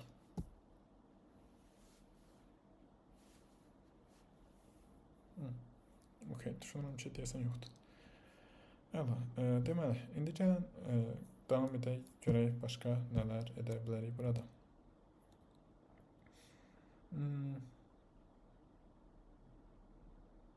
Bir dənə burada hansı hissələr qaldı? Bir də deyim ki, bunun başqa bir dənə üstün cəhəti hardadır? Fikir deyə bilərsiniz ki, bəs bunları hesablamaq vaxt almırmı? Doğrudur, mən bu qrafı yaratmalıyam. Ondan sonra isə bu kandidatlar arasındakı məsafəni hesablamalıyam. Odur, budur və s. Amma bunun yaxşı tərəfi hardadır? Əvvəlcədən hesablana bilər bu. Siz müştərini prompt yazmanı gözləməli deyilsiniz. Çünki sizin əlinizdə hazır dokumentlər var. Doğrudur. Əvvəlcədən siz götürürsünüz o dokumentləri və onları vektora çevirirsiniz. Ondan sonra bu qrafdır, bu nöqtələrdir, doğrudur, dokumentlərdir, onlar arasındakı məsafədir, istiqamətlərdir və s. Siz onları əvvəlcədən hesablaya bilərsiniz. Əvvəlcədən hesabladınız, çünki onsuz da əvvəlcədən sizin RAG hansısa bəzi dokumentlərə sizin sual cavab verməlidir. FAQ-yə cavab verə bilər, web saytda olan bəzi məlumatlara cavab verə bilər, indi dəyişir və onlara əvvəlcədən hesablaya bilərsiniz. Doğrudur, müştərini gözləməlisiniz. Ondan sonra sizin yeganə hesablama olduğunuz nöqtə nədir? Bir dənə dəyişən hissə nədir? Həmin müştərinin yazdığı promptdur, yazdığı sualdır daha doğrusu. Bir o suala görə hesablayırsınız, doğrudur, hansı dokument yaxındır. O da buradakı məntiq sağ olsun, doğrudur. Nə edir? Çox daha sürətli edir hesablamağı. Çünki bu milyardlarla dokument arasında hansı daha yaxındır deyə. İndi bizdə vektor databazalarında bizdə müxtəlif vektor databazaları var. Və dediyim kimi, onların əsas xüsusiyyəti haradadır? Onlar optimize, adi databazanın əsas fərqi oradadır ki, onlar vektorlar üzərində işləmək üçün optimize olunub. Yaxşı. Hansı ki, adi relational databazalar, hansı ki, tanış olmuşuqdur, Postgres və s. MySQL. Onların işləmə məntiqi adətən K-nin search-ə daha yaxındır, daha bənzərdir. Və bu da nədir? Deyim kimi, çox daha yaxşı scale olmur. Amma bu vektor databazalar dediyim məntiqini istifadə edildiyi görə çox daha yaxşıdır. Və deyim ki, bu dediyim məntiqdən istifadə edirlər. Aynı hierarchical məntiqdən istifadə edirlər.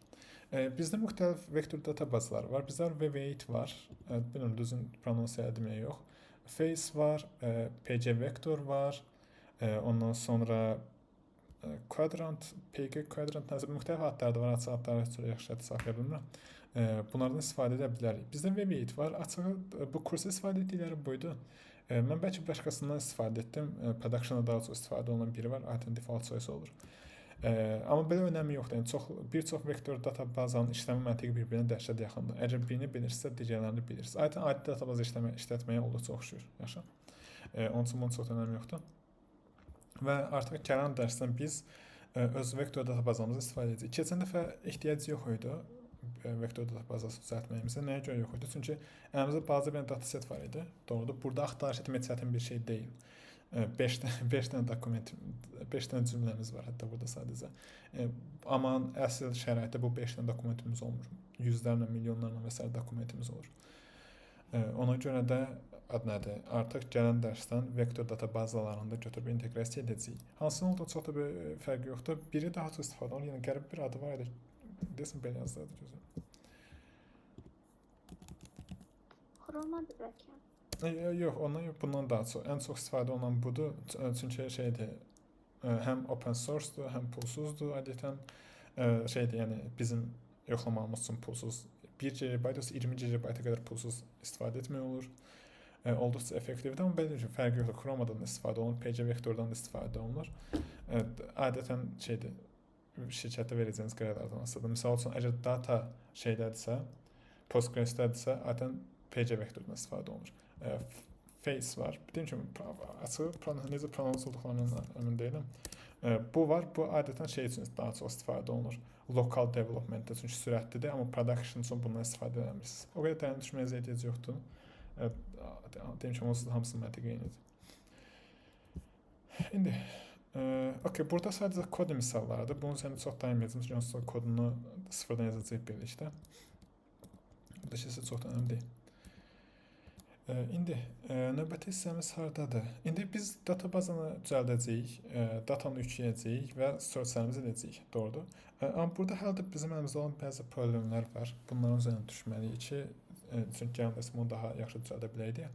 Chunking hissəsi var. Hansı datanı, dokumentləri bir neçə hissəyə bölmək, yaxşı.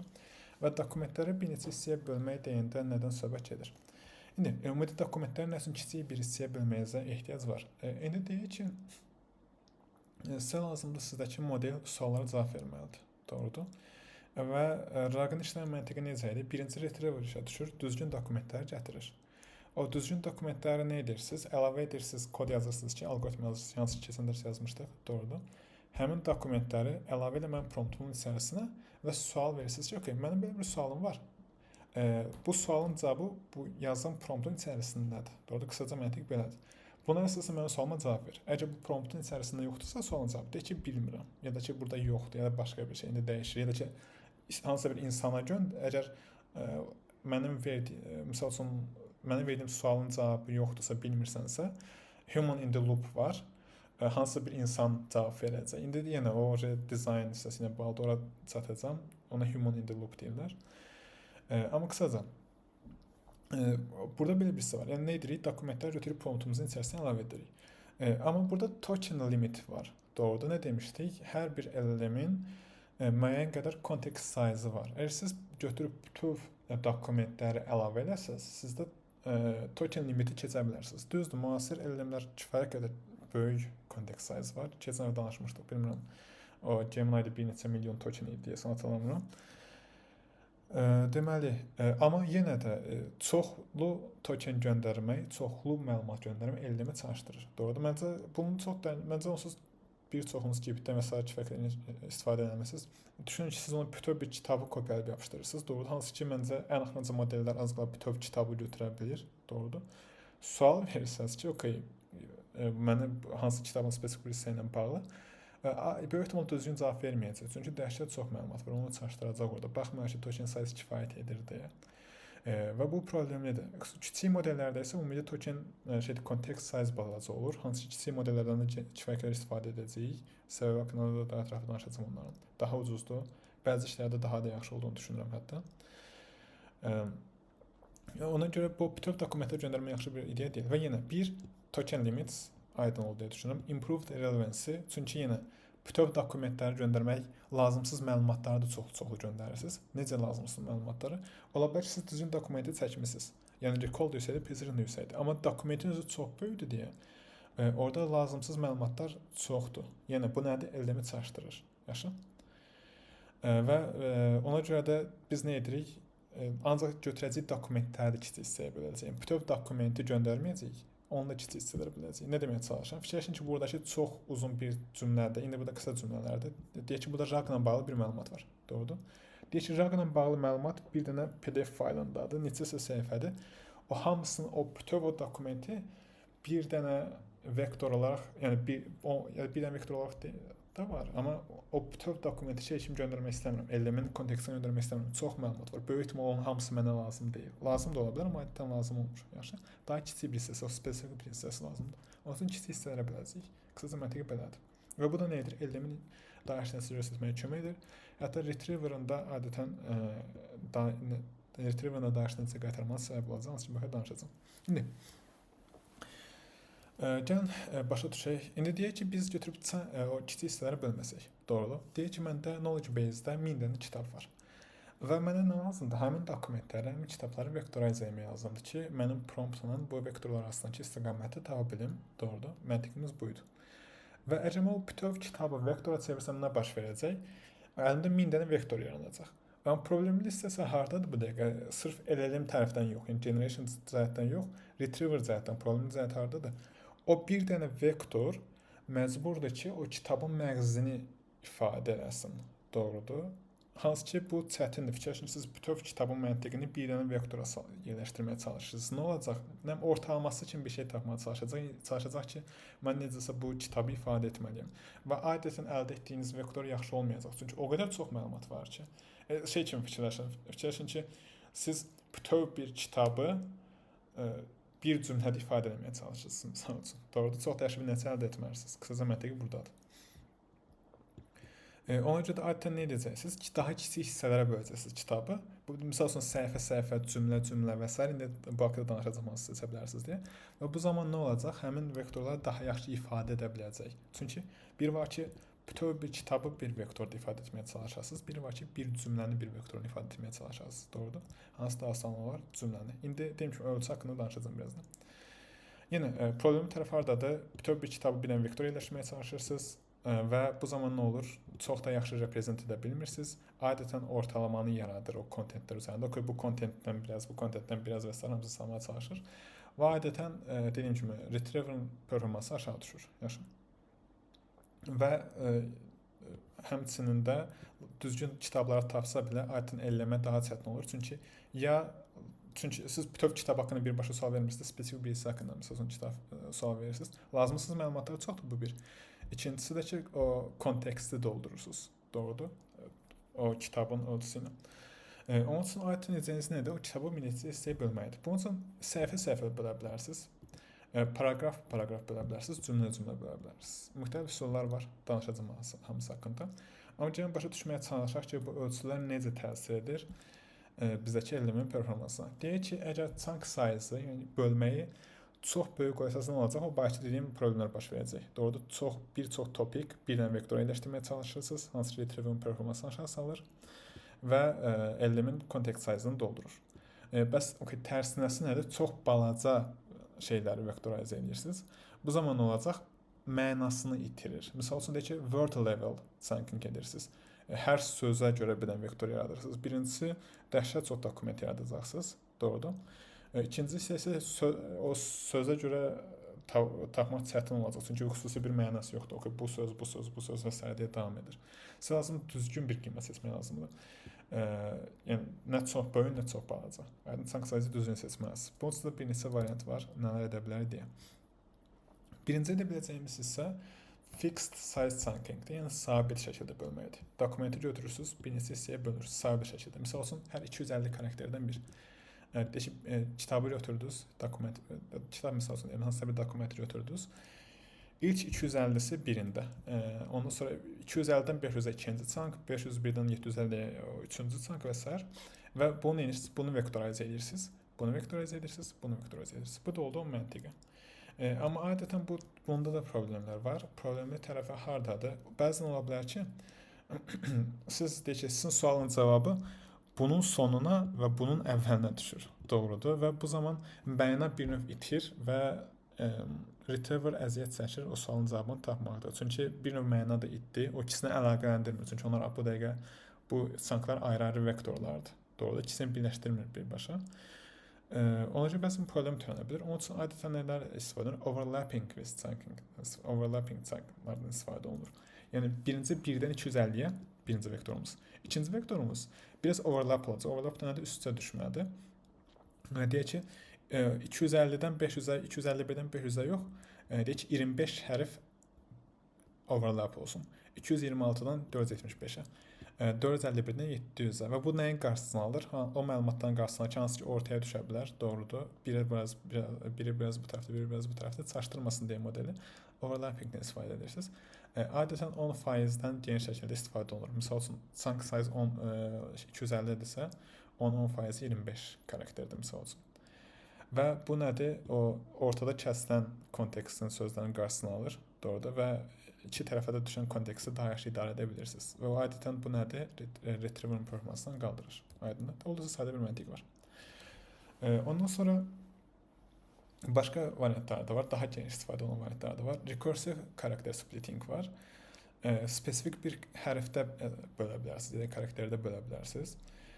Bu zaman nə baş verir? Adətən bu həmin dokumentin strukturunu daha yaxşı saxlayır və mənanı daha yaxşı saxlaya bilir. Misal üçün deyərsiniz ki, hər söz üzrə bölmək istəmirəm, hər təzə sətirdə bölmək istəyirəm. Misal üçün deyək ki, new line var idi, /n var idi bizdə. Deyirəm ki, müxtəlif chunklara ayır, hər dəfə yeni bir dənə n/n-i görəndə, təzə sətri keçəndə. Yəni, bu məndə bunu götür birdən chunk elə, okey, burada boşluq var, təzə sətr keçirik. Okey, bu da olsun ikinci, bu da olsun üçüncü.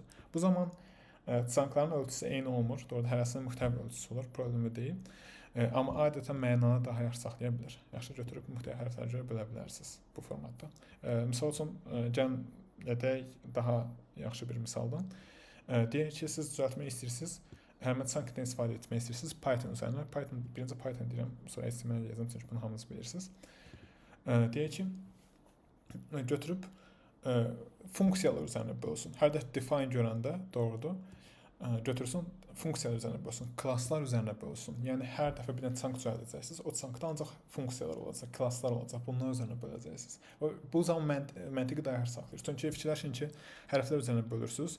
Deyək ki, bu da Python kodu. Buradan gəldi, buranı götürdü. Birinci chunk budur, ikinci budur. Doğrudur. Çox da yaxşı bir nəticə qaytarmır sizə, məna itir arada. Amma bu formatda böləndə daha yaxşı nəticə qaytaracaq sizə. Doğrudur. Recursive splitting bu formatda daha yaxşıdır. Mənanı qoruya bilirsiniz. Gələcəkən HTML əcəb bilirsinizsə, doğrudur. Təqlər üzərinə bölə bilərsiniz. Yox, götürün müxtəlif təqlər üzərinə böl və onları vektorayz edə. Və bu da olduqca yaxşı nəticə qaytaracaq sizə. Deməli, burayla bağlı kimdəsə bir sual varmı?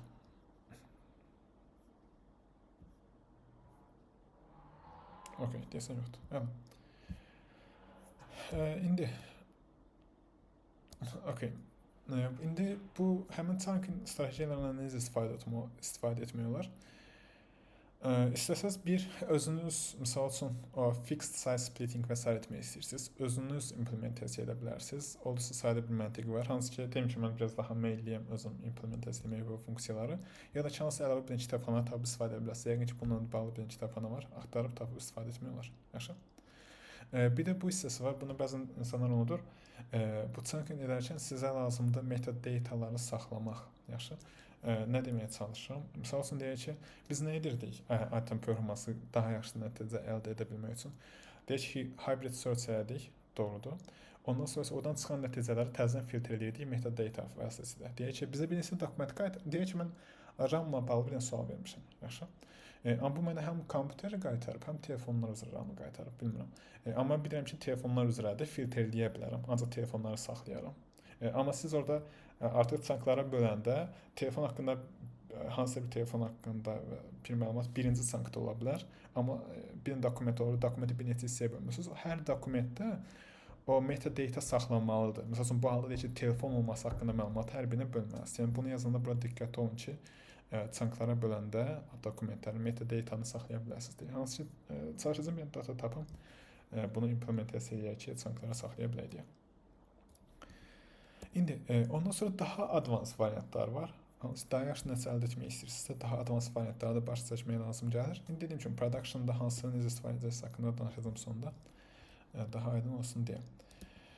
Misal üçün bizdə burada hansı taktikalar var? Deyək ki, əgər mən ID yenə o fix size-dan və s. istifadə edəsəm, bəzən məlumatlar itə bilər. Yəni düzgün bölməyə bilər. Misal üçün deyək ki, buradakı cümləni oxusaz, o yuxu görmüşdü ki, o tez yuxu görürdü ki, axırda olimpik çempion olub. Doğrudur. Bu formatda bu cümlə hamısı birlikdə saxlamaq aslında bir növ önəmlidir. Çünki mən bu formatda bölsəm, nə olacaq? O yuxu görmüşdü. Bu bir dənə dokumentdir və deyim ki, bu artıq o iki dokument arasında birbaşa əlaqə yoxdur. Və o axırda olimpik çempion olmuşdu. Əslində o olimpik çempion falan olmayıb, yuxusunda görüb bunu. Amma mən sadəcə fix size böldüm ya da hansısa bir hərfə görə böldüm və s. bu məlumatları itirə bilərəm. Bu problemi törədə bilər mənə. Onun üçün bizdə var semantik chunking var. Yəni semantik mənanı saxlamağa çalışırıq. Dediyim kimi fix size chunking belə bir problem ola bilər ki, yenə o semantik mənanı itirsin. Amma burada nə edə bilərəm? Deyirəm ki, semantik mənanı saxlaya bilərəm. O da əslində necə edirsiniz? Yenə LLM-lərdən istifadə edirsiniz. Hugging Face-dən və s. modellər götürürsünüz və modeli nə edirsiniz? Okay, cümləni oxu və bax gör, okay, birinci cümlənin, ikinci cümlənin bir-birinə aidiyyəti var yoxsa yoxdur. Yaxşı. Əgər aidiyyəti varsa, okay, onları eyni çanka əlavə elə. Sonra növbəti cümləyə keç. Okay, bunun əvvəlki cümlələrlə bu cümlənin aidiyyəti var yoxsa yoxdur. Yaxşı. Varsa, okay, onu da bura əlavə elə. Yoxdursa, okay, artıq bu oldu mən birinci çankım. Keçim ikinci cümlə ilə, keçim üçüncü cümlə ilə dördüncü cümləyə baxmağa. Və nə olur? Semantik mənanı saxlamağa çalışıram. Yəni, bənzər mənalı cümlələri eyni yerə saxlamağa çalışıram. Yəni, təsadüfi hərflər əvəzində bənzər mənaları eyni çanklara salıram. Və bu zaman bu adətən, demək olar ki, həmişə bir çox halda daha yaxşı necə qaytarırsınız. Və deyim ki, sadəcə cümlə və cümlə gedirsiniz, vektorize edirsiniz, müqayisə edirsiniz ki, okay, yəni bunu vektora çevirirsiniz, bunu vektora çevirirsiniz və baxırsınız ki, okay, bu iki vektorun istiqaməti, yəni mənası eynidir, yoxsa deyildir. Hansı ki, bunu görmüşdük, necə edəcəyimizi keçən dəfə demişdik birlikdə. Əgər mənaları kifayət qədər yaxındırsa, eyni cümlə əlavə elə, sonra növbəti cümləyə keç. Yəni növbəti cümləyə keçə bilərsən. Və nə vaxt ki, artıq cümlələrin mənası bir-birinə müəyyən dərəcədə uzaqdır, okay, onda bunun birinci çankımız oldu, keç növbətiyə və s. mənasına gedir. Bu formatı görə bilərsiniz. Yəni, burada, misal üçün, cosine distance-a baxırsınız, nə qədər oxşuyur deyə. Əgər müəyyən bir qiymətdən yüksəkdirsə, deyəcəksiniz ki, okay, artıq bu ikisinin mənası fərqlidir. Və bunun müsbət və mənfi cəhətləri var. Gəlin müsbət və mənfi cəhətlərinə baxaq. Yenə birinci müsbət cəhəti oradadır ki, o yazıcının fikir prosesini izləyirsiniz. Doğrudur. O yazanda düşündüm ki, okay, bu cümlənin bu cümlə arasında əlaqə var. Bundan bunun arasında əlaqə var və s. Həmin mənaları saxlayır. Daha məntiqli o sərhədlər yaradır və adətən bu daha yüksək recall və precision gətirib çıxardır. Onu deyirsiniz ki, bu adətən həmişə o adətən daha yaxşı necə qaytarırsa, niyə həmişə bundan istifadə etmək? Mənfi cəhətləri də var çünki. Deməli, bir daha bahadır və çoxlu hesablama etməyə gətirib çıxardacaq hər bir cümlə üçün ki, bunun üçün hesabla. Daha bahadır deyəndə nə deməyə çalışıram? Bir başı götürüb, misal üçün, təsadüf şəkildə bölərsiniz, okay, bu, sonra bu və s. ya ki, bu formatda böldünüz. Amma burada nə etməlisiniz? Hesablama eləməlisiniz. Okay, bu, buna nə qədər oxşuyur? Hansı ki, bu hesablamanı etmək və s. əgər LLM-dən və s. istifadə edirsə, ödənişli ola bilər, baha ola bilər və s. Hansı ki, ödənişsiz versiyalar da var, doğrudur. Keçən dəfə istifadə etdiyimiz kimi. Yəni, birinci embedding modellərindən istifadə edirsiniz, sonra müqayisə edərsiniz və s. Amma yəni hesab olmaqdır və s. Bunlar hamısı vaxt aparır və biraz baha ola bilər. Yəni, əsas problemlər də burada başlayır. Ya da ki, hansısa bir dil modelindən birbaşa istifadə edərsiniz.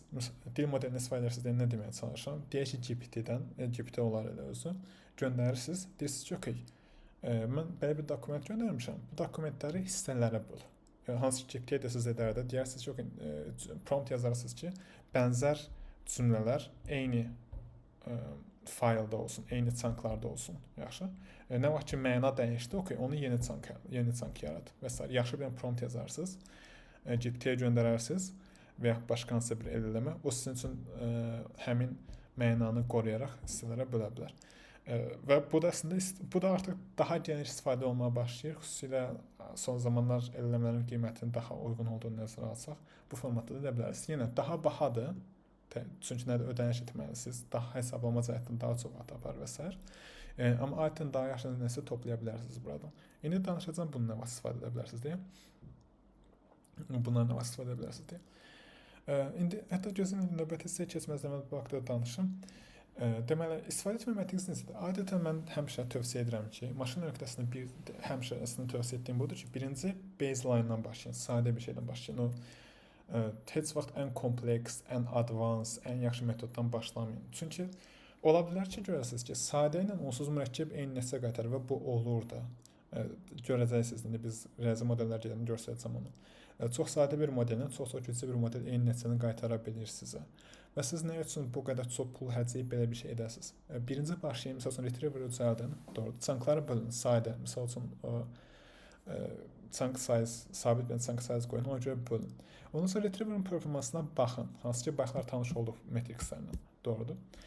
Ondan sonra görürsünüz ki, nəticə yaxşıdır, doğrudur. Nəticə yaxşıdırsa, niyə daha advanced bir variantı keçəsiniz? Hansı ki, kod olaraq daha çətin olar. Daha baha olar, daha çox vaxt tələb edər. Görsəniz ki, nə qədər edirsiniz, performans artımır. Hansı ki, performans artırmaq üçün başqa variantlar da var, onlar haqqında danışacağam. Amma edə biləcəyiniz variantlardan biri nədir? Bu variantlara baş tutmaq həmin retriever'ın performansını qaldırmaq üçün. Aydındır? Buyur sayda. Ondan sonra başqa çox məşhur biri var. Son zamanlarda daha kimsə sual verirdi. Okay. Ondan sonra başqa çox məşhur, son zamanlar məşhurlaşan biri var. Context Aware Chunking var. Məntiqi nədir? Sadəcə chunklara bölürsünüz. Chunklara böləndən sonra həmin chunkları eləmə göndərirsiniz ki, okay, bu chunkın mənə summary'sini qaytar. Yəni bu düzəltdiyim dokument nə haqda danışır və onu götür, həmin chunkın sonuna əlavə elə. Yaxşı? Ya da ki, əlavə bir, adətən sonuna əlavə edən. Belə əlavə data kimi də əlavə etmək olur belə baxanda. Misal üçün, belə JSON fayl düzəldərsiniz, summary'si, misal üçün, belə bir şey də demək olur. Və ondan sonra bu zaman nə baş verir? Daha yaxşı bir məlumat, artıq həmin chunk daha geniş bir məlumat saxlayır. Nəyə görə belə bir şey? Misal üçün, sizin chunkda yazılıb ki, okay, mən buna görə təşəkkür edirəm. Bu insana belə bir məlumata görə kəsilib. Doğrudur, çünki datanın özünü dəyişdirmirsiniz. Hansı ki, buradakı mənanı tutmaq elm üçün sonradan çətin ola bilər. Çünki burada çoxlu insan adı var sadəcə. Doğrudur. Amma sonra summary'sini qoysa, summary burada nə edəcək? Yazıcı müəyyən insanlara təşəkkür edib dəstəyinə görə, misal üçün. Doğrudur. List of supporters and contributors. Və bu nədir? Bu summary sonradan siz axtarış edəndə daha yaxşı, daha uyğun olacaq. Çünki bu daha yaxşı ifadə edir. Nə üçün çoxlu insan adı. Görürsünüz, olduqca məntiqidir. Yenə retriever performansının qaldırmasına istifadə oluna bilər və son zamanlarda daha geniş istifadə olunmağa başlayıb bu. Yenə bunun pis tərəfi, bu slayd biraz qarışıb. Pis tərəfi yenə hardadır? Biraz daha bahadır. Çünki sizə elləmi run etməyə lazım olacaq o chunklar üzərindəki götürüb şey edə bilsin deyə. O konteksti çıxartsın, summary'sini çıxartsın deyə. Aydındır? Okay, dediyim kimi, bəs edəcəyiniz necə etməlisiniz? Adətən başlayırsınız sabit bir dənə variantdan, sadədən başlayırsınız. Adətən kifayət qədər yaxşı default qiymətlərdir. Sabit recursive character splitting-dən istifadə edirsiniz. Yox, əgər görürsünüz performansı qaldırmaq lazımdır, semantik və ya LLM chunking-dən istifadə edə bilərsiniz, ya da ki, context aware chunking-dən istifadə edə bilərsiniz.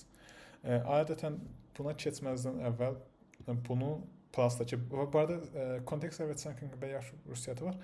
İstənilən bir şeylə işləyir. Yəni siz bununla da bir işlə istifadə edə bilərsiniz, bununla da bir işlə istifadə edə bilərsiniz. Doğrudur, çünki sadəcə sizə nə lazımdır? Bu yaratdığınız chunkların summary'si lazımdır. Doğrudur.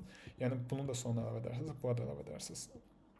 Onun üçün götürün, başlayın. Adətən sonra bunu əlavə edə bilərsiniz ki, görün nə qədər yaxşı nəticə qaytarır deyə oldu. Və yəni, bu arada bunu da deyim, bunu ümumiyyətlə çox insan səhv edir, onun üçün başıma izah istəyirəm. İndi deyə bilərsiniz ki, okay, bunu elədim və performans artmamış ola bilər. Doğrudur. Onun üçün istəyirəm ki, başa düşəsiniz. Və nə oldu? Siz boş-boşuna pul xərcləmiş oldunuz. Çünki siz LLM-i run elədiniz və summary-nisini çıxartdınız. Boş-boşuna pul xərclədiniz. Hansı şirkətdə sərf edilməyən bir şeydir bu. Onun üçün nə etsəz daha yaxşı olar? Bütöv databaza üzərində yox, bütöv knowledge base üzərində yox, subset üzərində edəcəksiniz. Əlinizdə bütöv data yox, müəyyən qədər data götürəcəksiniz. 10%, 5%, nə bilim data miqdarına görə dəyişir. Və onlar üzərində bu eksperimenti aparırsınız və onların summarisini yaradırsınız. Yox ki, doğrudan da bu kiçik subset üzərində mənə kömək elədi, yox. Çünki bütöv databaz üzərində etməyin insansı mənə gəlir. Okay, elədiniz, performans artdı, artmadı, çox az artdı. Okay, performansı bəyənmədiniz, təzədən nəyisə dəyişdirdiniz, sonra təzədən bunu əlavə etməyə qərar alırdınız və s. Siz sadəcə pul yeyirsiniz bu dəqiqə, şirkətə sərf edən bir şey deyil. Siz bu modelləri sırf yaxşı nəticə toplamaq üçün etmirsiniz bunu. Çox insan qarışdırır, amma sizin əsas məqsədiniz nədir? Biznesə kömək etməkdir. Biznesə kömək etmək üçün də doğru qərarlar verməyə bacarmalısınız bu tipdə şeylərdə. Adətən juniorlara üzərinə çox düşmürlər bu tipdə şeylərdə məncə, amma yenə də indidən bu şeylər haqqında fikirləşməyə başlayın, önəmlidir. Əslində mən düşünürəm ki, çox vaxt Azərbaycanda şeydir.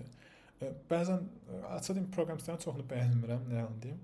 Məncə olduqca çox pis bilgi səviyyəsi səmayişlər AI tərəfdən. Amma bəzən tanıdıqlarım olur, yaxşı bilikləri var, amma biznes tərəfdən boşluqları çox olur. Tam olaraq düzgün yanaşmırlar, biznesə baha-baha gələcək qərarlar verə bilirlər. Heç sadə modeli yoxlamırlar, birbaşa kompleks modeli yoxlayırlar. Deyək ki, yaxşı nəsə toplayırlar, amma modelin özünü run etmək misal üçün bahadır. Bəlkə də sadə model daha şey edə bilərdi. Ya da ki, yenə bütöv databazı üzərində edirlər. Niyə birinci modeli yoxlamırsan ki, misal üçün bir dənə batch üzərində, indi köhnə qrup batch üzərində yaxşı mənasında yaşa bilər, təzə qrupla tanış olacaq. Bir dənə batch üzərində birinci yoxla, overfit edə bilirsən, ya yox, öyrədə bilirsən, onu kiçik dataset üzərində birinci yoxla, sonra böyüyə keçərsən. Təkcə puldan söhbət etmir, vaxtdan da söhbət edir. Sizin onu run etməyiniz bütöv databaz üzərində çox daha çox vaxt aparır. Hansı ki, siz o zaman boş-boş gözləyəcəksiniz adətən. Doğrudur, okay, bunu eləsin deyə. Bir də var ki, okay, kiçik dataset üzərində, okay, yoxladınız, alındı. Daha tez iterationlar tez eləyə biləcəksiniz. Çünki maşın öyrənmək iterativ bir prosesdir. Dayanmadan nəsə edirsiniz, qayıdırsınız geri, hansı ki, o qədər sonradan danışacağım təzə qrupa. Yəni və böyük dataset üzərində siz o testləri tez edə bilmərsiniz. Sizə lazımdır çox-çox eksperiment etmək. Bu da vacib səhərlərdən biridir. Yine, ümid edirəm, bu da ki, sizə aydındır. Və açıq çox-çox tövsiyə edirəm ki, bu dediklərimi unutmayın. Çünki çoxunuz işləyirsiniz hazırda, az qala hamınız. Ona görə də çalışın ki, bu dediklərimi iş mühitinə tətbiq edə bilərsiniz deyə edin hətta.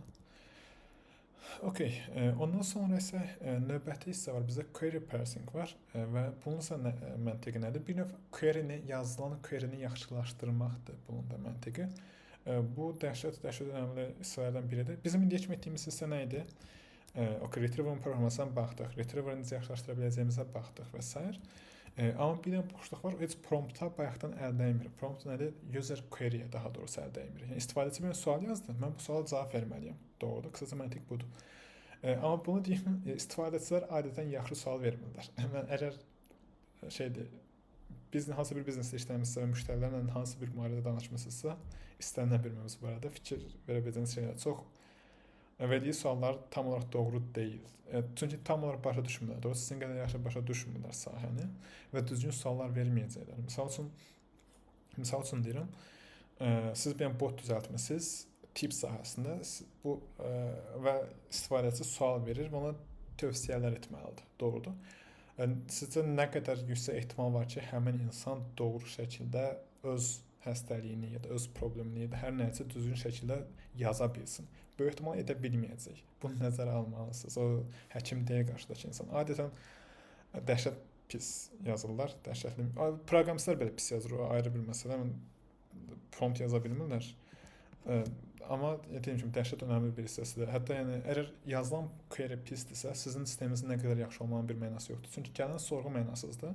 Gələn sorğunu vektorize edirsiniz və mənasız bir cümləni vektora çevirdiniz və heç bir dokumenta oxşamayacaq. Ya da ki, daha doğrusu əlaqəsiz dokumentlərə oxşayacaq. Və bu zamanda nə baş verir? Təbii ki, LLM-in də cavabı ya bilmirəm olacaq, ya da ki, səhv bir cavab verəcək. Onun üçün də adətən edəcəyiniz hissə nədir?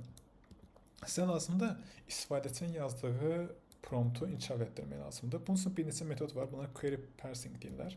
Ən çox istifadə olunan query rewritingdir. Yəni istifadəçinin yazdığı query-ni inkişaf etdirməkdir. Buna agentic hissə olur, əlavə LLM-lər əlavə edirsiniz. Yəni məsəl üçün mən bayaq dedim, RAG sistemi hardadır? RAG var, retriever var, düzgün dokumentləri çəkmə hissəsi var. Bir də LLM hissəsi var. Sizin suallara cavab verir. Doğrudur. Amma adətən bu adi RAG-dır. Bir də var sizin əlinizdə agentic RAG var, hansı ki LLM-ləri müxtəlif addımlara əlavə edirsiniz. Yaxşı. Məsəl üçün ən çox istifadə olunan metodlardan biri query rewriting-dir. Birinci deməli müştəri ya da istifadəçi sualını yazır. Yaxşı. Message prompt və qəribə bir prompt yazır. Siz deyirsiniz bu promptu birinci bir LLM-ə göndərirsiniz ki, cavab vermək üçün yox. Deyirsiniz ki, belə gəlin promptları yaxşılaşdır. Daha yaxşı yaz. Burada bir misal var. İndi bunun üzərinə düşəcəyik. Daha yaxşı yaz. Ondan sonra isə bu daha yaxşı yazılan prompt, hansı ki LLM tərəfindən yazılıb, inkişaf etdirilib, onun vasitəsilə retriever başlasın. Yəni daha düzgün dokumenti buna əsasən çəkməyə çalışır. Yəni qısaca göz çox sadə bir məntiqdir. Olduqca məntiqli olduğunu düşünürəm şəxsən. Belə kompleks bir hissəsi yoxdur. Sadəcə bunu götürüb tətbiq edə bilərsiniz və adətən çox daha yaxşı, bu əslində performansı çox daha yaxşı edir. Qiymət təbii ki, müsbət tərəflər olduğu kimi mənfi tərəflərdir. Proqramlaşmada belə bir şey var. Adətən nəsə əldə edirsinizsə, nəyisə qurban verməlisiniz. Məsəl üçün bunu etməyin müsbət tərəfi hardadır? Adətən daha yaxşı nəticə əldə edəcəksiniz. Bir çox halda deməli ki, istənilən halda bir çox halda əlavə edirlər query writing-i. Mənfi tərəflər hardadır? İndi sizə lazımdır. Müştəri bir prompt yazacaq. Bu prompt əlavə bir LLM-dən keçsə, o LLM-dən cavab çıxmalıdır. Nə artdı? Latency artdı. Latency nədir? Gələn cavabın müddəti artdı. Deyək ki, bundan əvvəl müştəri 0.5 saniyə gözləyirdi. İndi 0.8 misal üçün deyirəm, indi dəyişəcək 8 saniyə gözləyir. Aydın, çünki ortaya əlavə bir əməliyyat atdınız. LLM-dən cavab çıxmalıdır ki, növbəti addımlar başlaya bilsin. Bu birinci hissəsidir. İkinci hissəsi arada da qiymət artdı. Doğrudur. Nəyə görə qiymət artdı? Bu sizin düzəltdiyiniz sistemin qiyməti artdı. Yəni aylıq daha baha başa gələcək. Nəyə görə? Çünki indi deyək ki, GPT-dən və hansısa bir LLM-dən istifadə edirsiniz. Bu zaman baş verəcək hissə hardadır? Bu əlavə bu LLM-ə görə də ödəniş eləməlisiniz. Nə qədərsə doğrudur. Çünki bu query-ni daha yaxşı yazsın. Biz sonda bir dənə də başqa bir LLM var, ona görə də ödəniş eləməlisiniz. Doğrudur. Biraz qiymət artmış oldu. Görürsünüz, burada trade-off'lar var. Adətən dəyər bu performans artışına biraz daha bahadır, biraz daha yavaşdır, amma demək ki, həmişə dəyər, çünki doğrudan çox kömək olur. İndi ola bilər, bunu birbaşa əlavə etməyə ehtiyac yoxdur. Hətta heç vaxt birbaşa belə bir şey əlavə etməyin. Dediyim kimi, birinci baseline-dan başlayın, sonra getdikcə mürəkkəbləşdirin. Daha advans edə bilərsiniz. Məsələn, görürsünüz ki, adətən nə olacaq? Sizdə qeydə alacaqsınız, sizdə loglar olacaq. Yəni, məsəl üçün, deyək ki, modelinizi qoydunuz production-a, yaxşı. Ondan sonra baxacaqsınız ki, sizdəki model, sizin model haqqında mənfi rəylər gəlir. Orada, məsəl üçün, nə eləmiş ola bilərlər? Məsələn, GPT-də var, like və dislike butonlar var. Sizin bu düzəltdiyiniz chatbota çoxlu dislike-lar gəlir, doğrudur. Və baxacaqsınız ki, problem harada olacaq? Addım-addım baxacaqsınız. Baxacaqsınız ki, müştərilərin yazdığı promptlara baxacaqsınız. Görəcəksiniz ki, model sizdə işləyirdi, amma sadəcə problem ki, müştərinin yazdığı promptlar çox da yaxşı deyil. Hərf səhvləri çoxdur, düzgün ifadə etmirlər, nə istədiklərini tam olaraq bilmirlər və s. İndi çoxlu problem ola bilər, özünüz görəcəksiniz. Onun üçün nə edirik? Deyəcək ki, bu addıma əlavə edək, misal üçün. Yaxşı? Və misal üçün, bu nə olacaq? Bu LLM-də buna da bir prompt yazacaqsınız ki, misal üçün, belə şərt deyək ki, belə yazacaqsan, bir prompt yazacaqsınız ki, the following prompt was submitted by user in order to create database for them. Deyək ki, bu növbəti prompt istifadəçi tərəfindən yazılıb ki, bu databazda sorğu eləmək üçündür. Bu promptu təzədən yaz ki, optimize eləyəsən databazada search etmək üçün, doğrudur. Bu aşağıdakı amillərə fikir ver. Clarify aydınlaşdır, aydın olmayan ifadələri, medical terminologiyadan istifadə ilə əgər uyğundursa, sinonimlər əlavə ilə hansı ki, düzgün dokumenti tapma şansını artırır, lazımsız informasiyanı və ya başqa araşdırıcı informasiyanı sil. Ondan sonra isə bura istifadəçinin yazdığı prompt əlavə edirsiniz və nə oldu? LLM buradakı dediyinizi edir, adətən daha işini əldə edirsiniz. Misal üçün, gəlin bir də misal görsədim və bu ola biləcək bir şeydir, özünüz görəcəksiniz, sonradan maraqlı da. Deyək ki, yenə adam bir dənə prompt yazır ki, itlə çöldə gəzirdim, qaçmağa başladı, bu əlimi dartdı. Ondan sonra shoulder, çiynim ağrımaya başladı. Yəni barmaqlarım xuşsuzdur və indi sözlərin açıqdır. Mən yaxşı tərcümə eləmirəm, amma anyways. Məncə başqa yəni qəribə hiss edirəm və s. Doğrudur. Burada çoxlu lazımsız məlumatlar var. Bu mənim parkda gəzməyim nə qədər vacib bir məlumatdır. Doğrudur, itin adı nə qədər vacib bir məlumatdır və s. Amma artıq ellimə göndərirəm promptu əvvəlcədən. Deyirəm ki, okey, və o yenidən yazır. Experience sudden forceful pull on shoulder. Deyir ki, okey, ani, güclü çəkmə çiyində hiss olundu. Belə bir şey yarandı. Deməli, bəzi ifadələr, medical ifadələr əlavə elədi və s. Və bu nə başa düşürsünüz, bu çox daha yaxşı nəticədir və bu böyük ehtimal əgər prompt belə yazılsaydı, düzgün dokumentdən gəlmə ehtimalı daha çoxdur. Nəinki bu lazımsız məlumat toplusu. Doğrudur. Fikir versədiyim kimi çox önəmlidir əslində bu və demək ki, bir çox halda RAG sisteminizi əlavə edəcəksiniz. İndi oyuna qədər danışdım mən. İndi burayla bağlı kimsə bir sualı varmı?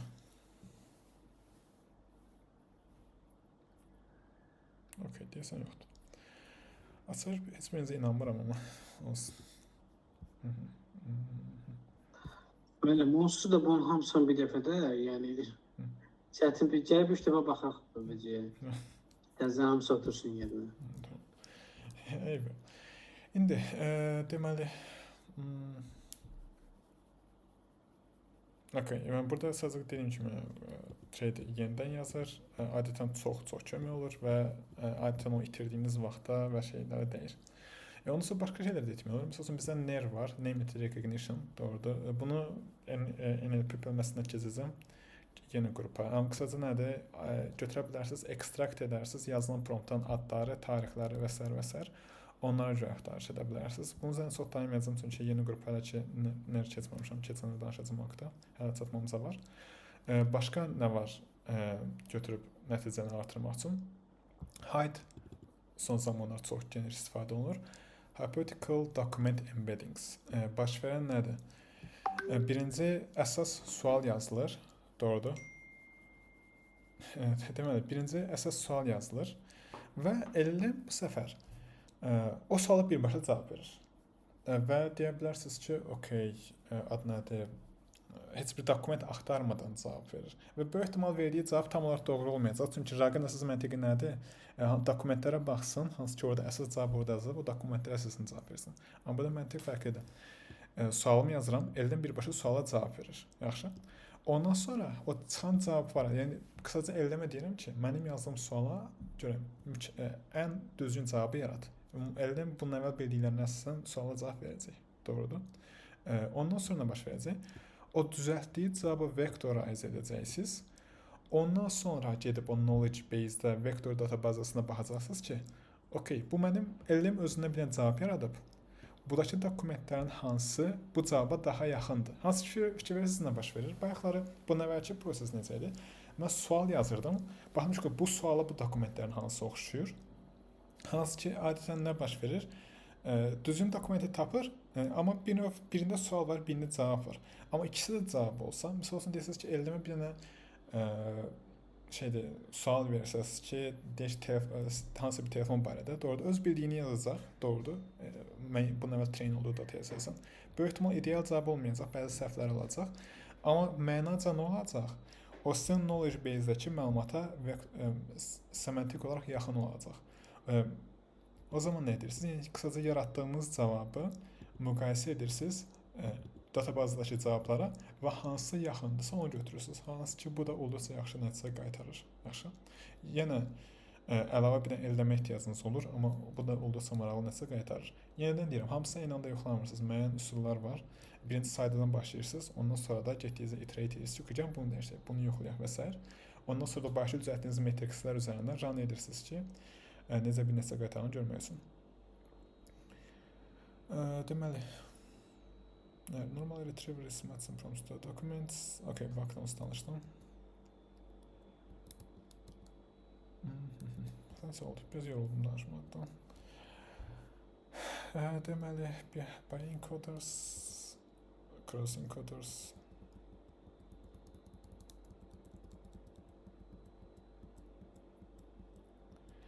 Okey. Deməli, gəlin bu hissəni gəlin dəfə danışalım. Sadəcə bir dənə əlavə məlumat verim bu bayaqki hissə haqqında. Sonra bugünkü hissəni yavaş-yavaş bitirə bilərik. Çünki onsuz da yoruldum mən də. Deməli, bəs bu metriksləri əsasən qayıdacağam yenidən. Çünki önəmli bir hissədir. Deməli, ümumiyyətlə bu labellama hissəsi adətən necə baş verir? Bu haqqda danışmaq istəyirəm. Deməli, birinci dediyim kimi bizə nə lazımdır? Sizə lazımdır ki, retrieverda bu etdiyiniz dəyişiklikləri, məsələn, artıq gördüyük hansı dəyişiklikləri edə bilərik. Doğrudur. Mənə lazımdır başa düşməyə ki, okey, bu etdiyim dəyişikliklər mənim modelin performansına necə təsir göstərir? Bu hələki retriever performansına necə təsir göstərir? Doğrudur, bunu görmək istəyirəm. Onun üçün mənim də nələr lazımdır? Adətən predefined querylər lazımdır. Predefined deyəndə əvvəlcədən təyin olunmuş querylər. Çünki dediyim kimi, querydən queryyə görə dəyişə bilər. Mən niyə bir dənə modelin performansını birinci bir dənə retriever düzəltmişəm, bir promptda yoxlayıram. İkinci bir dənə retriever düzəldirəm, bambaşqa bir promptda yoxlayıram. Siz o ikisini müqayisə edə bilmərsiniz, düzgün bir yaxınlaşma tərzi deyil. Onun üçün adətən edəcəyiniz nədir? Müəyyən qədər suallar yaradırsınız aydındır və adətən tövsiyə edəcəyim metod nədir? Hər mövzu barədə yaradın. Məsəl üçün deyək ki, ancaq telefonlar barədə, əgər sizdə telefonlar barədə və müxtəlif elektronik cihazlar barədə misal olsun deyəndə, ancaq telefonlar üzrə suallar yazmanız doğru bir şey deyil. Bəlkə də telefonlar üzrə yaxşıdır sizdəki retriever. Amma digər məsələlər üzərində pisdir. Müxtəlif mövzular üzərində yaratmalısınız. Promptunuz ideal olmalı deyil. Yəni hər distributionu, yəni yayılmağı düzəltdiyiniz promptun hər şey əhatə etməlidir. Yaxşı promptda qoymalısınız, yaxşı səliqə yazılmış, pis yazılmışlar üzərində yoxlamalısınız. Telefonlar üzərində yoxlamalısınız, nə bilim, notebooklar üzərində yoxlamalısınız və s. Aydın, yəni bunlar o bütöv knowledge base-i əhatə edəcək çoxlu şeylər yaradırsınız. Yaxşı? Və onların doğru cavabını qeyd edirsiniz. Deyirsiniz ki, okey, bu suala görə mənə bu dokumentləri qaytarmalıdır, bu faylları qaytarmalıdır. Yaxşı? Bəs o faylları necə tapırsınız? Adətən necə edərlər, nəyə tövsiyə edərəm? Birinci, sadə bir dənə modelinizi düzəldirsiniz, doğrudur. Ondan sonra isə modelə deyirsiniz ki, okey, mənə ilk 50 dənə dokumenti qaytar. Ondan sonra isə baxırsınız ki, okey, bu 50 dənə dokument arasında deməli, hansılar mənim sualıma cavab verir. Baxırsınız ki, məsəl üçün bu 50-sindən bu 13-ü cavab verir. Ondan sonra götürürsünüz, burada əlavə bir data bölməsi yaradırsınız və ora əlavə edirsiniz həmin faylları. Yaxşı, deyirsiniz ki, bu dokumentdə bu qayıtmalıdır, bu promptda bu dokumentdə qayıtmalıdır, bunda bu qayıtmalıdır. Arada bəzən miss edə bilərsiniz, normaldır. Yəni elə ola bilər ki, çünki çoxlu dokument ola bilər əlinizdə. Hamısını bir dənə suala aid bütün dokumentlər ki, bir axtarmaq çətin məsələdir. Nə deməyə çalışıram? Düşünün ki, əlinizdə 1 milyon dənə dokument var, doğrudur? Və siz bir prompt yazmısınız. Çox məsəl üçün telefonla bağlı və o 1 milyon dənəsindən 100 dənəsi də telefonla bağlıdır və o 100-ünü çəkməlidir. O 1 milyon dənə dokument hamısını oxuya bilmərsiniz, o qədər vaxtınız yoxdur. Onun üçün tövsiyə edəcəyim variant. Fikir verirsiniz, deyərsiniz yox, belə bir şey edərəm. Nədir? Çox vaxt aparır. Yaxşı bir variant deyil. Nə etməyinizi misal üçün tövsiyə edərəm. Sadə bir dənəsini düzəldin, retriever'ın. Şeyi biraz çox qoyun, kanı biraz çox qoyun. 100 dənə misal üçün dokument götürsün, 50 dənə dokument götürsün. Baxın ki, bu da oxuyun. Mənim sualıma bu dokumentlərin hansının cavab var deyə. Ondan sonra onları əlavə edin, doğrudur. Sonra bunu promptda özə təkrarlayın. Və bu zaman nə baş verir? Artıq yavaş-yavaş yaradırsınız. Əziyyətli prosesdə, amma mütləqdir. Yəni qaçınılmazdır. Siz bunu eləməsəniz yaxşı nəticə əldə etməyəcəksiniz. Oldu?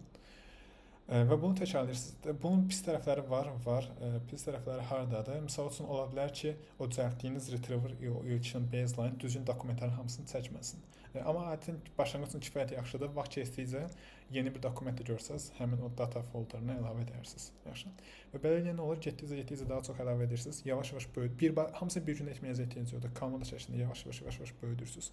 Test üçün 30-dan başlayaraq, 30-dan azın çox da böyük bir mənası yoxdur deyə şəxsən düşünürəm. 30-dan başlayarsınız, vaxt etdikcə 100, 200, 300, production çatanda artıq 500 aydındır.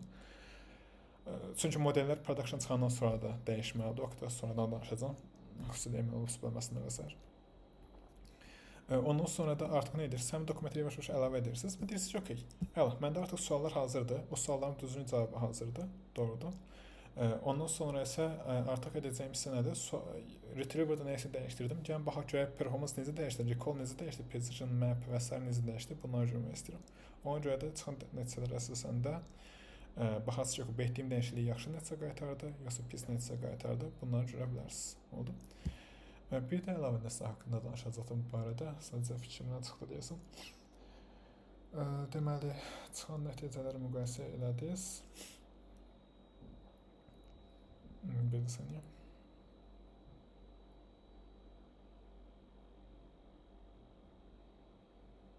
Okey, nəsə deyəcəkdim, elə fikrimdən çıxdı.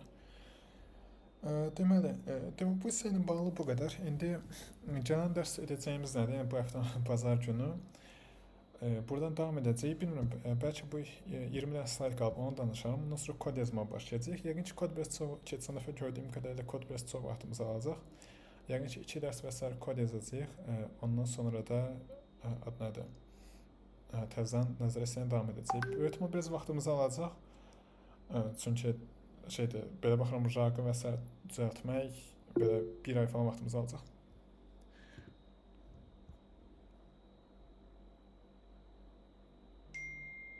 Okey. Raq düzəldərkən frameworklardan istifadə etməyin demədim. İstifadə edə bilərsiniz və productionda da istifadə olunur. Mənim dediyim iki nəsə var. Bir, öyrənmək üçün frameworklar. Mən deyim ki, mən əslində framework tərəfdarı deyiləm. Ürəyimə sıxır frameworklar. Çox şey gizlədir. Nəyəsə görmək çətindir, baş düşmək çətindir, debug etmək çətindir. Və adətən sizdə kod böyüdükcə sizə debug etmək çox önəmli bir hissə olmağa başlayır və frameworklar bir növ gizlədir deyə çox bəyənmirəm. Amma bax, bəzən frameworklardan istifadə edirsiniz, bəzən yox. Məsəl üçün, əgər sürətli bir şey düzəltməyinizə ehtiyac varsa və yaxşı bir nəticə, sürətli bir şey düzəltməyinizə ehtiyac varsa, frameworkdan istifadə edin. Çox daha sürətli düzəldəcək. Məsəl üçün, biz keçən dəfə bu kodu yazdıq, bir işdə doğrudur. Götürüb ən başdan bir yazdıq. İşlədi, amma məsəl üçün long chain-dən istifadə etsəydik, çox daha sürətli bir şeylərdir və çox daha yaxşı nəticə toplayardı. Yaxşı.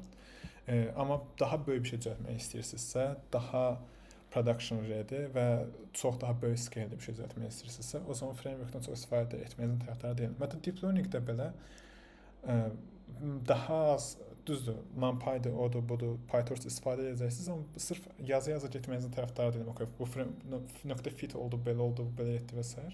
Adətən daha kiçik leveldə kod yazmaq sizə daha yaxşı nəticə qaytaracaq sonradan. Daha əziyyətlidir, amma ümumiyyətlə daha düzgün variant budur deyə düşünürəm. Əla, deməli, burada bircə saniyə. Okey, indi ümid edirəm, buradakı dediklərim aydın oldu hər kəsə. Bu yalnız raq səsi ilə deyil, həmçinin bu productionda nələr etməli olduğunuz, nələrə fikir verməlisiniz, necə qiymətləndirməlisiniz, nələri nə vaxt dəyişdirməlisiniz. Bunlar hamısı önəmli hissələrdir. Çalışın ki, başa düşün və öz gündəlik işinizi tətbiq etməyə çalışın. Okey, məndən bu qədər. Kimsə bir sualı varmı? Müəllim, çox sağ olun, təşəkkür edirəm. Sağ olun, görüşərik.